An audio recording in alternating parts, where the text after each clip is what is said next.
Hello,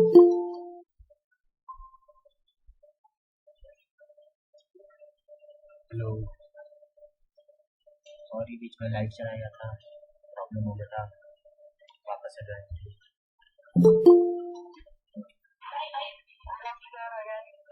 अच्छा, good afternoon. ठीक है, हम लोग कहाँ थे? हम लोग थे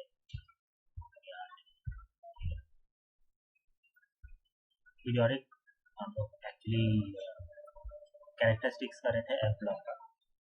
एफ ब्लॉक का जैसे मैंने कैरेक्टरिस्टिक्स दोनों को इतना ही बताया था कि लेंथेनाइट और एक्टेनाइट दो सीरीज होती है, और ये जनरली जितने भी एफ ब्लॉक एलिमेंट होते हैं वो क्या होते हैं? रेडियो एक्टिव एलिमेंट्स होते हैं। ठीक है, अगर कभी भी आवाज़ कट जाए तो मेरे को बताना, या फिर अगर मेरी कट जाएगी तो मैं बता दूँ। ठीक है, थोड़ा नेटवर्क इशू भी होता है कभी कभी। तो कहाँ थे हम लोग? ये जनरली रेडियो एक्टिव मटेरियल का मतलब क्या होता है बच्चा लोग?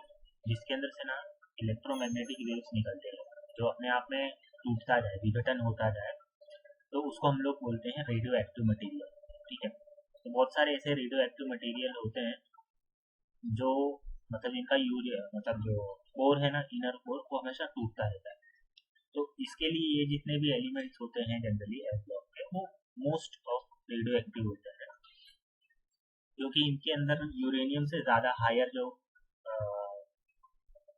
वो है एलिमेंट्स, हायर एलिमेंट जिनका न्यूक्लियस थोड़ा बड़ा है, वजनदार है, वो भी पाए जाते हैं। थोरियम हो गया, यूरेनियम हो गया, आइंस्टीनियम हो गया, रुबिडियम हो गया, मतलब ऐसे ऐसे खतरनाक खतरनाक एलिमेंट्स पाए जाते हैं जो काफ़ी बड़े हैं। ठीक है, अब इनका कहाँ से चालू होता है? लेंथीनियम और एक्टीनियम से चालू होता है। लेंथीनियम का जेड क्या है? 57, और एक्टीनियम का क्या है? जेड 89, मतलब नंबर ऑफ के अंदर इलेक्ट्रॉन प्रोटॉन। और ये जनरली कौन कौन से पीरियड में आते हैं? ये 6th पीरियड और 7th पीरियड में आते हैं। ठीक है, 6th पीरियड और 7th पीरियड मतलब हम लोग का ये, अगर हम लोग पीरियड के हिसाब से जाएंगे तो ये पीरियड में जब डिवाइड होते हैं तो हम लोग का 6th और 7th के अंदर आता है। जैसे लेंथेनाइट पूरी की पूरी सीरीज है वो 6th पीरियड में आती है, जबकि एक्टेनाइट सीरीज है वो 7th पीरियड में आती है। ठीक है, अगर मैं इन लोग को पीरियड के हिसाब से देखूँ तो ये 6th पीरियड और 7th पीरियड के कंबाइन करके हम लोग को ये दो ब्लॉक बनता है। ये हम लोग का पूरा एफ ब्लॉक दो उसमें डिवाइड कर सकते हैं, 6th में और 7th में। 6th के अंदर कौन सी सीरीज आएगी? लेंथेनाइट, और 7th के अंदर कौन सी सीरीज आ जाएगी? एक्टेनाइट। हम लोग इनको रेयर अर्थ मेटल बोलते हैं। रेयर अर्थ मेटल का मतलब क्यों बोलते हैं भैया? रेयर अर्थ मेटल बोलने का कारण सिर्फ एक ही है। एक तो पहली बात, ये सच में रेयर होते हैं। दूसरी, उसके अलावा इनके अंदर जो ये जो होते हैं ना, ये हमारे अल्कलाइन मेटल के बाद आते हैं, मतलब ग्रुप 2 के बाद आते हैं। ये ग्रुप 3 से बिलोंग करते हैं। थर्ड ग्रुप पता है ना? थर्ड ग्रुप के अंदर ही लेंथेनाइट और एक्टेनाइट सीरीज दोनों आती है। इसके वजह से हम लोग इनको क्या बोलते हैं? रेयर। हम लोग क्या बोलते हैं इन लोगों को?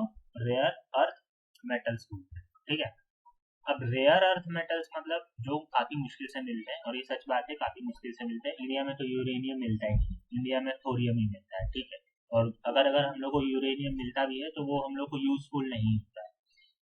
ठीक है, तो इस तरीके से हम लोग जो है मतलब इन मेटल्स का इस्तेमाल काफी सारे चीजों में होता है। खासकर हम लोग के जितने भी जेट प्लेन्स है उनके अंदर होता है, नहीं तो अगर कोई हाई हाई एंड इलेक्ट्रॉनिक्स है तो उसके अंदर होता है, या फिर हम लोग को सिंपल सी अगर हम लोग को रिएक्टर बनाना है तो रिएक्टर के अंदर यूज होता है इनके एलिमेंट्स।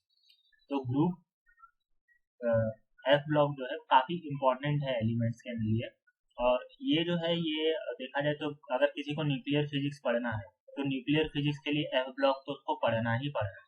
ठीक है, अब ये सीरीज कहाँ से चालू होती है? n-2 f से चालू होती है। इसके जितने भी इलेक्ट्रॉन है n-2 सब सेल के अंदर जाते हैं। मतलब जो भी पीरियड के अंदर, अगर 6th पीरियड के अंदर है तो f ऑर्बिट में जाएगा उसका इलेक्ट्रॉन, और कौन से f ऑर्बिट में जाएगा? f ऑर्बिट में जाएगा 4th f ऑर्बिट में जाएगा, 4f के अंदर जाएगा।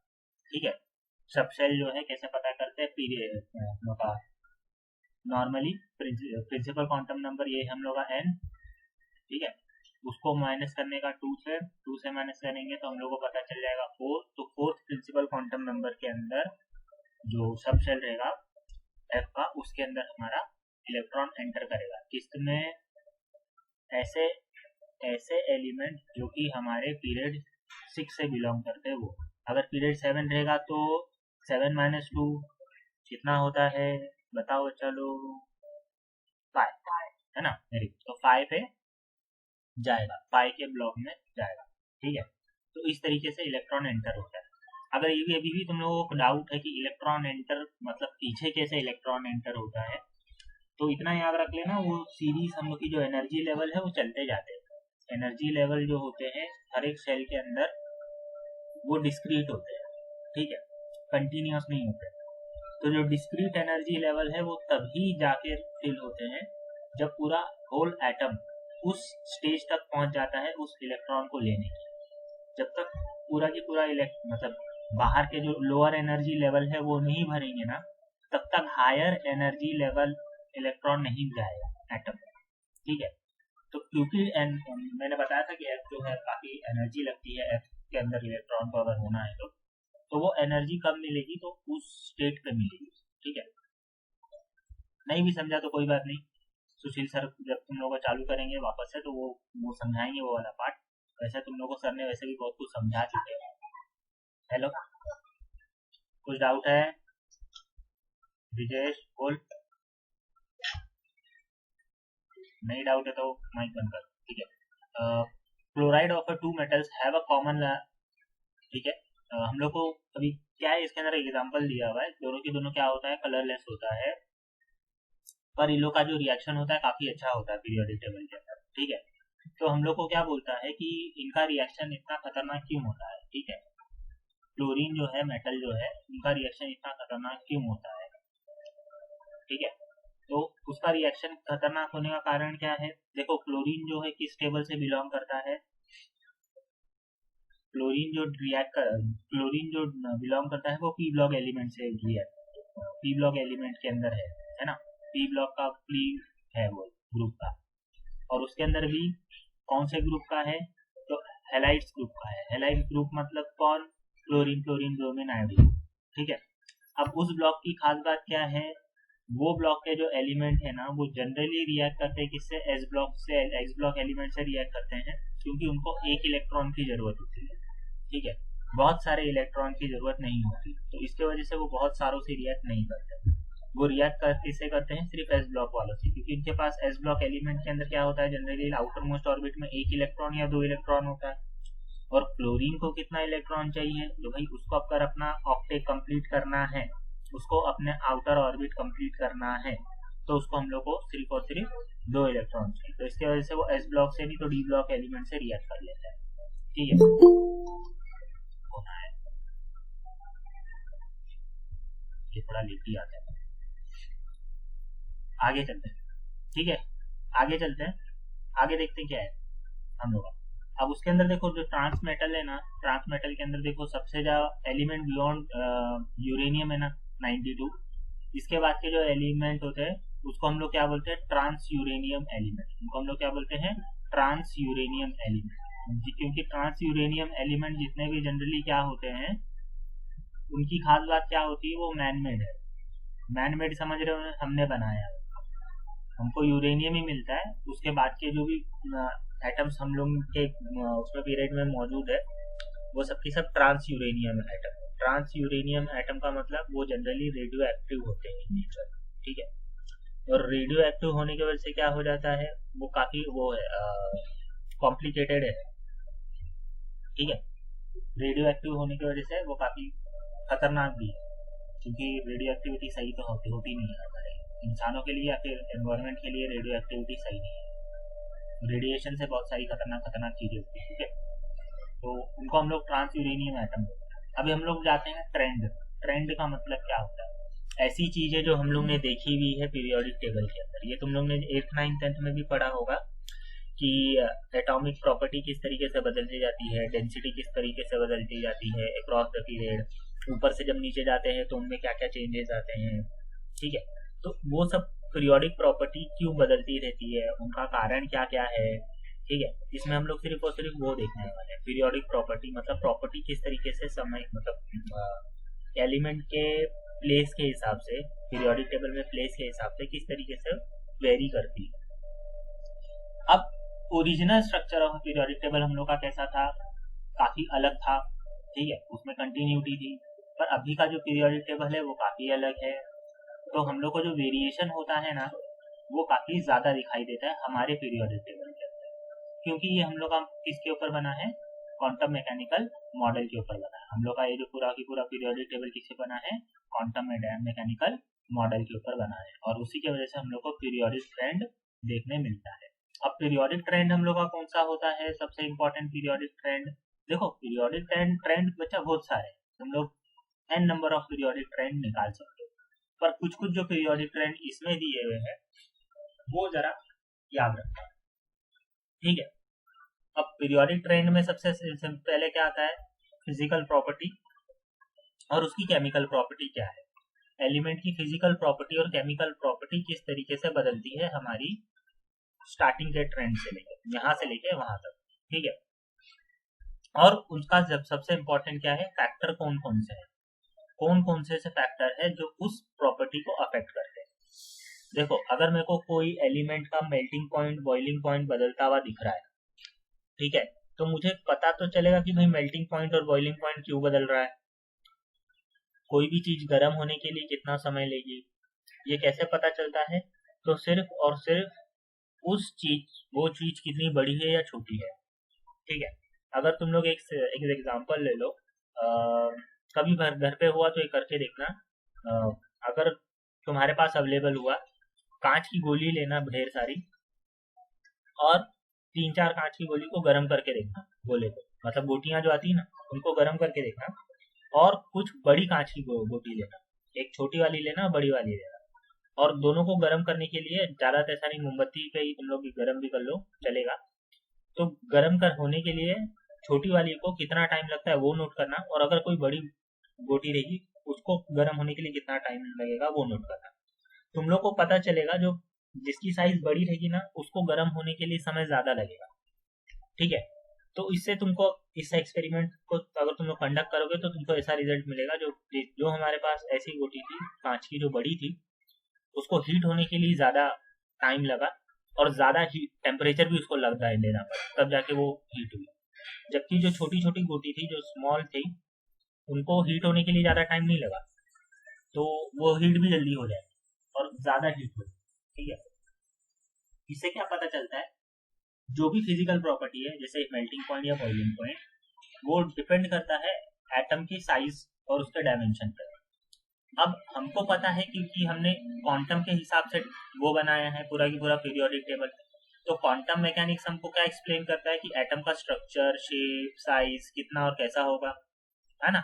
तो ये जो है पूरा की पूरा पीरियोडिक टेबल, इसमें भी हम लोग को उसके शेप साइज और हर एक न्यूक्लियस कहाँ कहाँ बैठा हुआ है उसके हिसाब से हमको उसका शेप और साइज मिलेगा। अब शेप और साइज से हम लोग को क्या क्या पता चल जाएगा, बहुत सारी चीजें पता चल जाएगी भैया।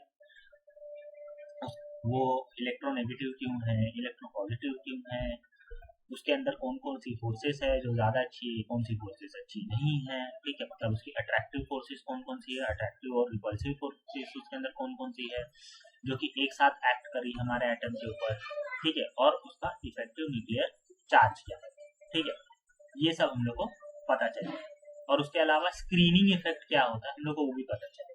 तो सबसे पहले आते हैं इफेक्टिव न्यूक्लियर चार्ज पर। इफेक्टिव न्यूक्लियर चार्ज क्या होता है, हर एक एटम के अंदर, हर एक एटम के अंदर तुम लोग को पता है इलेक्ट्रॉन भी होते हैं, प्रोटॉन और न्यूट्रॉन होते हैं। प्रोटॉन और न्यूट्रॉन एटम के सेंटर में जाके बैठे हुए होते हैं।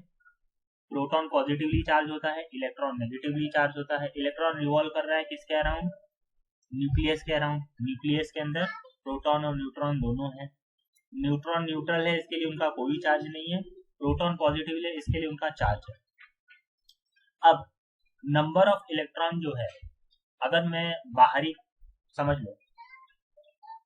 लो मेरे पास यहाँ न्यूक्लियस है, ठीक है, सब लोग देखो जरा ध्यान से, यहाँ न्यूक्लियस है और यहाँ मेरा एक इलेक्ट्रॉन, ठीक है, और उसके बाद एक इलेक्ट्रॉन मेरा यहाँ है, ठीक है। ये एक मेरा न्यूक्लियस हो गया, ठीक है, ये मेरा एक इलेक्ट्रॉन हो गया, ये मेरा दूसरा इलेक्ट्रॉन हो गया। इसकी ऐसी ऑर्बिट है जिसके अंदर ये गोल गोल घूम रहा है, और ये इसकी दूसरी ऑर्बिट है जो थोड़ी दूर है और उसमें ये इलेक्ट्रॉन गोल गोल घूम रहा है, और समझ लो मेरी तीसरी ऑर्बिट है, ठीक है। अगर मैं पहली ऑर्बिट के अंदर नंबर ऑफ इलेक्ट्रॉन बढ़ा दूं, अगर मैं पहली ऑर्बिट में नंबर ऑफ इलेक्ट्रॉन बढ़ा दूं, ठीक है, तो इससे क्या होगा, ओवरऑल जो चार्ज है जो इसके ऊपर लग रहा है, इस मतलब बाहरी वाले इलेक्ट्रॉन पे जो चार्ज लग रहा है इस इलेक्ट्रॉन पे, वो क्या हो जाएगा, कम हो जाएगा, है ना। कैसे कम होगा, कि इफेक्टिव न्यूक्लियर चार्ज होगा, इस पूरे को कंसीडर होगा एक साथ, है ना, ये पूरा एटम जो है एक साथ कंसीडर होगा, और ये जो पूरा एटम मिलके उसके ऊपर चार्ज लगाएगा, किसके ऊपर, इस एक इलेक्ट्रॉन के ऊपर, वही मेरा इफेक्टिव न्यूक्लियर चार्ज होगा, है ना। क्योंकि ये जो नंबर ऑफ इलेक्ट्रॉन है ये क्या है, नेगेटिवली चार्ज है, और जो ये है मेरा, ये क्या है, पॉजिटिवली चार्ज है। तो नेगेटिव पॉजिटिव एक दूसरे को कुछ हद तक कैंसिल कर देंगे, है ना। इसके अंदर का दोनों का कुछ ना कुछ चार्ज कैंसिल हो जाएगा, जो इसको फील होगा, इसको तो रिजल्टेंट चार्ज फील होगा। और सर ने देखो, वैभव सर ने तुम लोगों को पढ़ाया था Gauss law, it is an imaginary surface, ऐसी सरफेस जो पूरे की पूरे चार्ज को एनक्लोज करे और उनका नेट चार्ज उस सरफेस के ऊपर सिचुएटेड चार्ज को अफेक्ट करता है। याद आ रहा है कि नहीं? अगर याद आ रहा है तो बहुत अच्छी बात है, ठीक है। तो नेट चार्ज जो होगा इस इलेक्ट्रॉन पे लगेगा जो इस गॉसियन सरफेस के अंदर हो। अब गॉसियन सरफेस के अंदर तो न्यूक्लियर भी चला गया, उसके अलावा वो जो अंदर के शेल के इलेक्ट्रॉन थे वो भी चले गए। तो अब क्या होता है, उसके वजह से पॉजिटिव चार्ज और नेगेटिव चार्ज दोनों होने की वजह से हमारा जो आउटर मोस्ट इलेक्ट्रॉन है उनके ऊपर शील्डिंग इफेक्ट होता है। शील्डिंग मतलब वो बेचारे, उनको पॉजिटिव चार्ज महसूस नहीं होता है। किसका पॉजिटिव चार्ज महसूस नहीं होता है? न्यूक्लियस का, क्योंकि वो एक तो पहली बात तो न्यूक्लियस से अवे है, फर्दर अवे मतलब बहुत ज्यादा दूर है ना। तो जो आउटर शेल है, आउटर शेल के जो इलेक्ट्रॉन है उन विचारों को क्या फील नहीं होता है, उन विचारों को ये फील नहीं होता है कि भाई न्यूक्लियस है कि नहीं, उनको ये फील नहीं हो पाता, ठीक है। तो आउटर मोस्ट शेल वाले जो इलेक्ट्रॉन होते हैं वो लोग दूर छिटक जाते हैं, दूर मतलब क्योंकि उनको चार्ज नहीं मिल रहा है, ठीक है, और वो लोग रिवॉल्व कर रहे हैं, और चार्ज मिलेगा तो ही अट्रैक्शन होगा, है ना, नेगेटिव और पॉजिटिव। तुम लोग को सर ने पढ़ाया सर्कुलर मोशन, किसने? चंदन सर ने पढ़ाया सर्कुलर मोशन। कोई भी चीज अगर गोल गोल किसी ऑर्बिट में घूमती है तो उसको क्या होना चाहिए, सेंट्रीपिटल फोर्स होना चाहिए। सेंट्रीपिटल मतलब टूवर्ड सेंटर, आया ना। तो वो फोर्स किससे है, नेगेटिव और पॉजिटिव जो अट्रैक्शन फोर्स थी वही है ना। अब नेगेटिव और पॉजिटिव अट्रैक्शन फोर्स नहीं तो इलेक्ट्रॉन क्या हो जाता है, थोड़ा दूर चले जाता है। तो इसके वजह से क्या हो जाएगा, अगर मैं इनर ऑर्बिट के अंदर इलेक्ट्रॉन डाल रहा हूँ, इनर मतलब समझ लो अंदर वाले, आउटर नहीं है, इनर ऑर्बिट के अंदर मैं इलेक्ट्रॉन डाल रहा हूँ, तो जो आउटर इलेक्ट्रॉन है ना बाहरी, उसको क्या हो जाएगा, उसको शील्डिंग इफेक्ट होगा। शील्डिंग का मतलब एक तरीके से वो ढक जाएगा, कवर अप हो जाएगा, और उस ढकने के वजह से उसको पॉजिटिव चार्ज उतना महसूस नहीं होगा। पॉजिटिव चार्ज जो है उसको थोड़ा कम महसूस होगा, ठीक है। जो न्यूक्लियस से जो पॉजिटिव चार्ज आ रहा है एक्चुअल चार्ज से वो कम एक्सपीरियंस करेगा। इसी को हम लोग बोलते हैं इफेक्टिव न्यूक्लियर चार्ज। इसी चार्ज को, ऐसा चार्ज जो सबसे आउटर मोस्ट इलेक्ट्रॉन पर लगे, किसी एटम के या किसी न्यूक्लियस के सबसे आउटर मोस्ट इलेक्ट्रॉन को जो चार्ज अफेक्ट करे, न्यूक्लियर चार्ज अफेक्ट करे, हम लोग उसको इफेक्टिव न्यूक्लियर चार्ज बोलते हैं। और इफेक्टिव न्यूक्लियर चार्ज क्या होता है, एक्चुअली इफेक्टिव न्यूक्लियर चार्ज कुछ नहीं, सिर्फ और सिर्फ इनर ऑर्बिट के वजह से जो शील्डिंग इफेक्ट हो रहा है उसके वजह से जो Z की कमी आती है, मतलब अगर Z समझ लो हमारा 10 रहा, 10 नहीं थोड़ा बड़ा नंबर लो, समझ लो Z का नंबर कितना रहा, 39, ठीक है, 39 रहा, मतलब 39 अंदर क्या है, प्रोटॉन है, हाँ, पर 39 प्रोटॉन है तो उसके पास 39 इलेक्ट्रॉन भी होंगे, हाँ या ना। मानते हो कि बात मेरी नहीं मानते हो? 39 इलेक्ट्रॉन भी होंगे, है ना।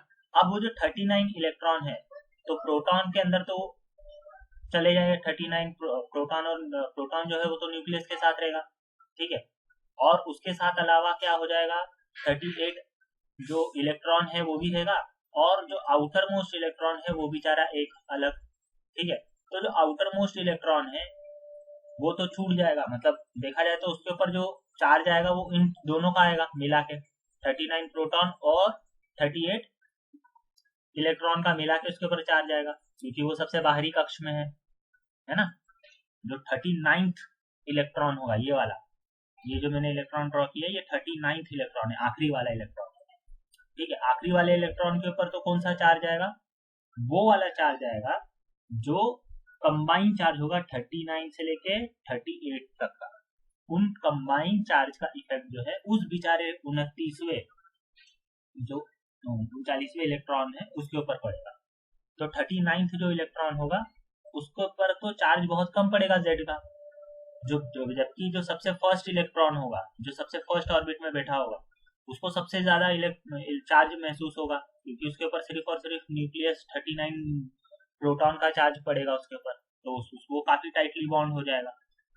पर इसके बाद जो इलेक्ट्रॉन आएगा उसके ऊपर कम चार्ज, फिर और दूर जो इलेक्ट्रॉन आएंगे उसके ऊपर कम चार्ज, और दूर इलेक्ट्रॉन आएंगे उसके ऊपर कम चार्ज, है ना। ये कम होते होते जो 39th वाला इलेक्ट्रॉन है उसका चार्ज तो काफी गुना कम हो गया होगा। और इसी चीज को हम लोग क्या बोलते हैं, इसी चीज को हम लोग बोलते हैं शील्डिंग या स्क्रीनिंग इफेक्ट। इसको हम लोग क्या बोलते हैं, शील्डिंग नहीं तो स्क्रीनिंग इफेक्ट। ठीक है ना, थोड़ा इसको याद रखना कि शील्डिंग और स्क्रीनिंग इफेक्ट क्या होता है। तो स्क्रीनिंग और शील्डिंग इफेक्ट को हम लोग कैसे बताते हैं, जब इनर कोर इलेक्ट्रॉन की वजह से होता है। किसकी वजह से होता है, इनर कोर इलेक्ट्रॉन। इनर और कोर इलेक्ट्रॉन मतलब यही, जो अंदर वाले इलेक्ट्रॉन होते हैं ना, इनके वजह से होता है। अंदर वाले इलेक्ट्रॉन की वजह से जो आउटर वाले इलेक्ट्रॉन है उसको जो अफेक्ट होता है उसको हम लोग शील्डिंग इफेक्ट बोलते हैं। ये वैसा ही है कि स्कूल के अंदर समझ लो क्लास में बहुत सारे बच्चे एक साथ बैठे हुए, तो टीचर जो है, टीचर का सबसे ज्यादा ध्यान कहाँ से जाता है, फर्स्ट या सेकंड बेंच वाले को जाता है। जो लास्ट बेंचर होते हैं वो काफी खुश होते हैं, क्यों पता है ना, क्योंकि टीचर का तो ध्यान जाना ही नहीं है उनकी तरफ, है ना। तो इसके वजह से ये सेम इलेक्ट्रॉन के साथ भी होता है। जो लास्ट वाला इलेक्ट्रॉन होता है वो काफी थोड़ा दूर निकला हुआ होता है, वो उसको ऊपर न्यूक्लियस का उतना इफेक्ट पड़ता है। ठीक है, चलो आगे पढ़ते हैं। तो इसमें क्या होता है, उसको हम लोग बोलते हैं जी इफेक्टिव। और जी इफेक्टिव क्या है, जी इलेक्ट्रॉन शील्डिंग, उसको हम लोग Z माइनस सिग्मा बोलते हैं। जो सिग्मा क्या है उसको हम लोग बोलते हैं स्क्रीनिंग कांस्टेंट। सिग्मा को हम लोग क्या बोलते हैं, स्क्रीनिंग कांस्टेंट। ठीक है, the value depends upon the orbital that electron occupy. ये सिग्मा किसके ऊपर डिपेंड करती है, तो कौन से उसके अंदर इलेक्ट्रॉन घूम रहा है, ये पूरी की पूरी चीज उसके ऊपर निर्भर करती है। ठीक है, अभी तक में किसी को कुछ डाउट? हेलो बेटा, तेरे को बाकी का क्या, बाकी भी तो 4 जने लेक्चर बैठे हैं। ठीक है, आगे चलते हैं। याद रखना ये सब कॉन्सेप्ट भूलना मत। स्क्रीनिंग इफेक्ट क्या होता है, चार्ज कैसे काम करता है, सर ने जो गॉस लॉ पढ़ाया था वो क्या है। देखो इसमें कैसा है, अगर तुम कोई भी चीज भूलोगे ना तो आगे चल के मुसीबत होगी, तुमको दूसरे कॉन्सेप्ट, हायर जो कॉन्सेप्ट है नहीं समझ में आएगा। जैसे समझ लो आज अगर तुम लोग को गॉस लॉ नहीं पता है तो तुमको नहीं समझ में आएगा कि भाई ये स्क्रीनिंग इफेक्ट हो कैसे रहा है। पर अगर गॉस लॉ तुम लोग को पता है तो तुम लोग को हो जाएगा कि हाँ चलो, हाँ गॉस लॉ मतलब पूरा चार्ज एनक्लोज होता है गॉस लॉ के अंदर, सरफेस के अंदर, और वो सरफेस टोटल जो चार्ज है वो एक्सपीरियंस होता है आउटर मोस्ट सिचुएटेड चार्ज को। तो इलेक्ट्रॉन भी छोटा सा चार्ज है जो कि भारी कक्ष में है, तो उसको टोटल अंदर के चार्ज जो है अफेक्ट करेंगे, उसको धक्का देंगे या पुश करेंगे या पुल करेंगे, वो डिपेंड करता है। ठीक है, as we move across a period, अगर हम लोग पीरियड के अंदर मूव करें अक्रॉस, अक्रॉस का मतलब एक तरफ से दूसरी तरफ जाए। ठीक है, the actual nuclear charge increases, nuclear charge है कैसे हम लोग का बढ़ते जाता है, किससे बढ़ते जाता है, +1 से बढ़ते जाता है ना। अगर समझ लो मैं लेफ्ट से राइट में जाता हूँ, hydrogen, helium, lithium, beryllium, boron, carbon, nitrogen, oxygen, chlorine, neon, ऐसे करके जाता हूँ, तो इन सब के अंदर क्या होगा, 1+1+1 चार्ज बढ़ते जाएगा, है ना। और 1+ चार्ज बढ़ने के साथ साथ क्या होगा, उसके अंदर वैलेंस शेल जो होता है वो नहीं बदलता है। जब तक मेरा नंबर ऑफ पीरियड चेंज नहीं होता तब तक मेरा जो शेल है वो नहीं बढ़ता। शेल कैसे बढ़ते हैं, एक से लेकर अगर सेकंड पीरियड में गया तो नंबर ऑफ सेल बदल जाएंगे। फर्स्ट पीरियड के अंदर 2 इलेक्ट्रॉन जाएंगे, सेकंड पीरियड के अंदर कितने इलेक्ट्रॉन जाएंगे, 8, थर्ड पीरियड के अंदर कितने इलेक्ट्रॉन जाएंगे, 8, फोर्थ पीरियड के अंदर कितने इलेक्ट्रॉन जाएंगे, ज्यादा हो जाते 18, है ना। तो इस तरीके से बढ़ते जाएंगे। पर चार्ज किस तरीके से बढ़ रहा है, चार्ज सिर्फ और सिर्फ सिंगलेट सिंगलेट बढ़ रहा है। कैसे बढ़ रहा है सिंगलेट सिंगलेट चार्ज, जब हम लोग लाइन में जाते हैं, ठीक है, क्रॉस पीरियड जाते हैं तो नंबर ऑफ चार्ज बढ़ता है, और जब ऊपर से नीचे आते हैं तो नंबर ऑफ शेल्स भी बढ़ते हैं, है ना, accommodate in the same shell. तो उसके वजह से क्या हो जाएगा, अगर हम लोग अक्रॉस पीरियड जाएंगे तो पॉजिटिव चार्ज भी बढ़ेगा और उसके साथ नवे नवे इलेक्ट्रॉन भी आएंगे सेम उसके अंदर, सेम सब शेल के अंदर आएंगे। अगर सेम शेल के अंदर आ रहे हैं, शेल बदल नहीं रहा है हम लोग का, तो शेल नहीं बदलने की वजह से क्या होता है, एक सेकंड आप बच्चा लोग थोड़ा होल्ड करो। हाँ मामू बोल। हेलो। हम्म हम्म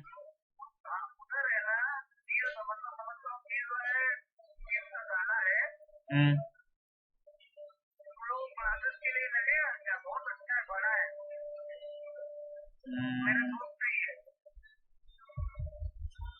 मेरे को, हाँ मैं पूछ के बताता हूँ। एक्चुअली हाल फिलहाल तो देखा जाए तो लॉकडाउन की वजह से कुछ भी नहीं हो रहा है, पर जब अगर चालू होगा तो फिर मैं देखता हूँ। ठीक है, मैं पता करके बताता हूँ। मतलब अभी कैसा, हाल फिलहाल तो इस समय तो नीड नहीं है, पर जैसे लॉकडाउन खत्म होगा, जब बच्चों का एडमिशन होगा तो फिर देखा जाएगा। ओके। और कुछ?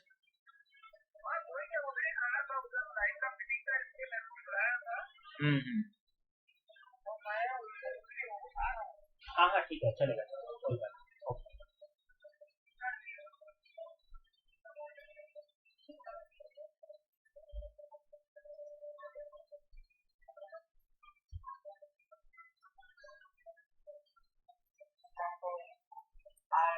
सॉरी, हाँ थोड़ा डिस्टरबेंस के लिए सॉरी, थोड़ा बीच में होता रहता है। अब कहाँ थे हम लोग, हाँ इफेक्ट पे थे। हाँ, इफेक्टिव न्यूक्लियर चार्ज पे थे। अब इफेक्टिव न्यूक्लियर चार्ज कैसे बढ़ते जाता है, जेड कैसे बढ़ते जाता है, क्योंकि नंबर ऑफ प्रोटॉन बढ़ रहे हैं। नंबर ऑफ प्रोटॉन अगर पीरियड के क्रॉस बढ़ते जा रहे हैं और उसके साथ नंबर ऑफ इलेक्ट्रॉन भी पीरियड के क्रॉस बढ़ते जा रहे हैं, तो इसकी वजह से ओवरऑल क्या होगा, जो शेल का साइज है, जो पूरा की पूरा ऑर्बिट है एटम का, जो कि देखा जाए तो रेडियस है, वो धीरे धीरे बढ़ते जाएगा, है ना। तो इसके लिए हम लोग देखो 10th में बोलते थे, the radius of A atom और a diameter of a atom goes on increasing from left to right. जब लेफ्ट से राइट की तरफ जाते हैं तो एटम की जो साइज है धीरे धीरे क्या हो जाती है, बढ़ते जाती है, ठीक है। While the atomic size goes on decreasing from top to bottom, जब हम लोग ऊपर से नीचे की तरफ जाते थे, मतलब पहले से स्टार्ट करें पीरियड 1 पीरियड 2 3 4 5 6 7, तो उसमें क्या हो जाता था, उसमें होता था कि जो एटॉमिक साइज है गोज ऑन डिक्रीजिंग। क्यों डिक्रीज होने लगती थी, तो बच्चा वो होता था, अब कौन आया है कि कोई कट के वापस से ज्वाइन हुआ, ठीक है। तो वो कैसे डिक्रीज होती है, साइज क्यों डिक्रीज होती है ऊपर से नीचे जाते समय, क्योंकि नंबर ऑफ शेल बढ़ते जाते हैं। जब ऊपर से नीचे जाते हैं तो नंबर ऑफ शेल बढ़ते हैं, जबकि राइट टू लेफ्ट जाते हैं तो नंबर ऑफ इलेक्ट्रॉन बढ़ते हैं। तो नंबर ऑफ शेल बढ़ने की वजह से क्या होता है, ओवरऑल जो डायमीटर है उसका एलिमेंट का वो सिकुड़ जाता है। सिकुड़ने का मतलब एक तरीके से ओवरऑल जो जी इफेक्टिव चार्ज है बढ़ते जाते, मतलब वो होते जाता है, कम होते जाता है, ठीक है। तो इसकी वजह से हम लोग को साइज जो है बढ़ती हुई नजर आती है। चलो हम लोग आगे देखते हैं कैसा होता है वैसे, आगे देखते हैं। On the other hand the Z effective decreases down the group, जैसे वो डाउन द ग्रुप जाता है तो हम लोग को क्या होता है, जो उसकी साइज है हम लोग को, मतलब जो इफेक्टिव चार्ज है वो डिक्रीज हो जाएगा। अगर डिक्रीज होना मतलब, डिक्रीज होना का मतलब क्या होता है, जो न्यूक्लियस है वो उतनी ज्यादा पावर नहीं लगा पाएगा आउटर मोस्ट इलेक्ट्रॉन पे। क्यों नहीं पावर लगा पाएगा आउटर मोस्ट इलेक्ट्रॉन के ऊपर, क्योंकि उसका नवे नवे शेल के अंदर इलेक्ट्रॉन ऐड हो रहे हैं, पुराने शेल के अंदर इलेक्ट्रॉन तो ऐड नहीं हो रहे हैं। तो नवे शेल के अंदर इलेक्ट्रॉन ऐड होने की वजह से उसका जो चार्ज है वो डिक्रीज होते जाता है, ठीक है, आउटर मोस्ट उसके ऊपर। जब ऊपर से नीचे जाएंगे पीरियड में तो उसका जो चार्ज है डिक्रीज होगा, और चार्ज डिक्रीज होने की वजह से क्या हो जाएगा, उसकी साइज बड़ी हो जाएगी। और चार्ज अगर इंक्रीज हो रहा है तो उसकी वजह से क्या हो जाएगा, हम लोग का एटम की जो साइज है वो छोटी छोटी होने लगेगी। ये देखा जाए तो जी इफेक्टिव जो है, देखा जाए तो इनवर्सली प्रोपोर्शनल है। जी इफेक्टिव जो होता है, जी ई एफ, जी इफेक्टिव में जी एफ लिख, जेड एफ लिख रहा हूँ, वो इनवर्सली प्रोपोर्शनल होता है किसके साथ, हमारे रेडियस के साथ, ठीक है। हमारा रेडियस, अगर रेडियस बढ़ेगा, रेडियस कब बढ़ेगा, जब हम लोग का जी इफेक्टिव घटेगा, ठीक है। जी इफेक्टिव अगर घटेगा तो रेडियस बढ़ेगा, और अगर जी इफेक्टिव बढ़ेगा तो रेडियस भी घट जाएगा। रेडियस क्या होगा, रेडियस फिर घटेगा, ठीक है। तो इस तरीके से एक्ट होता है, दोनों अपोजिट चलते हैं एक दूसरे के। तो जी इफेक्टिव को याद रखो, जी इफेक्टिव क्या है, हमारा टोटल इफेक्टिव चार्ज है जो आउटर मोस्ट इलेक्ट्रॉन के ऊपर लग रहा है, ठीक है। और हम लोग कहाँ बोलते हैं भैया एटम कब खत्म हो गया, जब उसका आखिरी इलेक्ट्रॉन देख लेते हैं, उसके आखिरी इलेक्ट्रॉन के बाद की जगह, तो हम लोग बोलते हैं कि भैया ये एटम का आखिरी सिरा है, ठीक है। एटम वही है। अब देखो एटम के यहाँ ऐसा बाउंड्री कुछ है नहीं, ये जो हम लोग ऐसा बनाते हैं ना, ये जो दिख रहा है तुम लोग को, जो बनाया है, ये जो दिख रहा है, ये बाउंड्री ऐसा बाउंड्री वाला नहीं है, ऐसा कोई ऐसी बाउंड्री नहीं होती है, लाइन नहीं होती है कि भाई अंदर न्यूक्लियस में, अभी ये बाउंड्री क्रॉस करो, अंदर जाओ, आपको न्यूक्लियस और इलेक्ट्रॉन गोल गोल घूमते हुए मिलेंगे, ऐसा कुछ नहीं होता, ठीक है। हम लोग मान के चलते हैं जहां तक इलेक्ट्रॉन की फील्ड है वहां तक इलेक्ट्रॉन है, ठीक है, वो एटम एग्जिस्ट करता है। अगर इलेक्ट्रॉन की फील्ड हट जाती तो फिर हम लोग बोलते हैं हाँ ठीक है, इसके बाद से एटम नहीं है। नंबर ऑफ इलेक्ट्रॉन, क्योंकि आखिरी इलेक्ट्रॉन हम लोग देख लेते हैं, बस वही हम लोग का आखिरी इलेक्ट्रॉन ही जो है वो एटम की डिसाइड करता है कि एटम उसका रेडियस क्या, एटम का रेडियस कितना है, ठीक है। तो अब एटम का रेडियस हम लोग कैसे पता करें, क्योंकि इफेक्टिव न्यूक्लियर जो चार्ज है उसी के वजह से इलेक्ट्रॉन का जो है, एक और चीज है, the effective nuclear charge felt by the outer most electron decreases largely down the group, ठीक है। जब ग्रुप के अंदर हम लोग नीचे नीचे जाते जाते हैं, जैसे हम लोग ग्रुप में नीचे जाएंगे, जो तुम लोग का समझ लो फर्स्ट पीरियड है एलिना वाला, तो उसमें जैसे ग्रुप में तुम लोग नीचे जाते जाओगे तो हर एक एलिमेंट का जो आउटर मोस्ट इलेक्ट्रॉन होगा उसके ऊपर जो चार्ज होगा न्यूक्लियस का वो बहुत कम से कम होगा। फेल्ट बाय मतलब, फेल्ट मतलब गिरते जाता है, न्यूक्लियर चार्ज जो है एकदम धड़ल्ले से नीचे गिरते जाता है, ठीक है। धड़ल्ले से नीचे गिरने का मतलब क्या हो जाता है कि ओवरऑल इंटरनल जो इलेक्ट्रॉन का चार्ज है वो बढ़ गया है। तो इलेक्ट्रॉन का चार्ज बढ़ने की वजह से कुछ हद तक वो पॉजिटिव नेगेटिव को न्यूट्रलाइज कर देता है, तो इसकी वजह से आउटर मोस्ट वाले के ऊपर चार्ज महसूस नहीं होता, ठीक है। अब फिजिकल प्रॉपर्टी हम लोग की इससे कैसे चेंज होती है, ये जो हम लोग ने देखा कि भैया रेडियस हम लोग का बदल रहा है, तो इससे फिजिकल प्रॉपर्टी कैसे चेंज होती है। देखो मैंने तुम लोगों को बोला था जो चीज ज्यादा बड़ी रहेगी वो ज्यादा अच्छे से गर्म हो जा, टाइम लगता है उसको गर्म होने को, और जो चीज छोटी रहेगी वो जल्दी से गर्म हो जाती है ना। तो मतलब क्या हुआ, मेल्टिंग पॉइंट और बॉइलिंग पॉइंट किसके ऊपर डिपेंड करता है, उस मटेरियल का कितना सरफेस एरिया टोटल, है ना।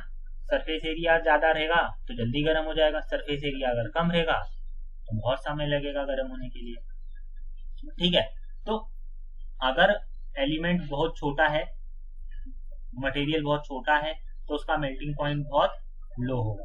मटेरियल का अगर वो बहुत ज्यादा है, बहुत बड़ा है, ठीक है, एटम बहुत बड़ा है, तो उसका मेल्टिंग पॉइंट बहुत ज्यादा होगा, ठीक है। तो मेल्टिंग पॉइंट और बॉइलिंग पॉइंट पर निर्भर करता है हम लोग का क्या, एटम पूरा की पूरा, एटॉमिक स्ट्रक्चर पूरा की पूरा।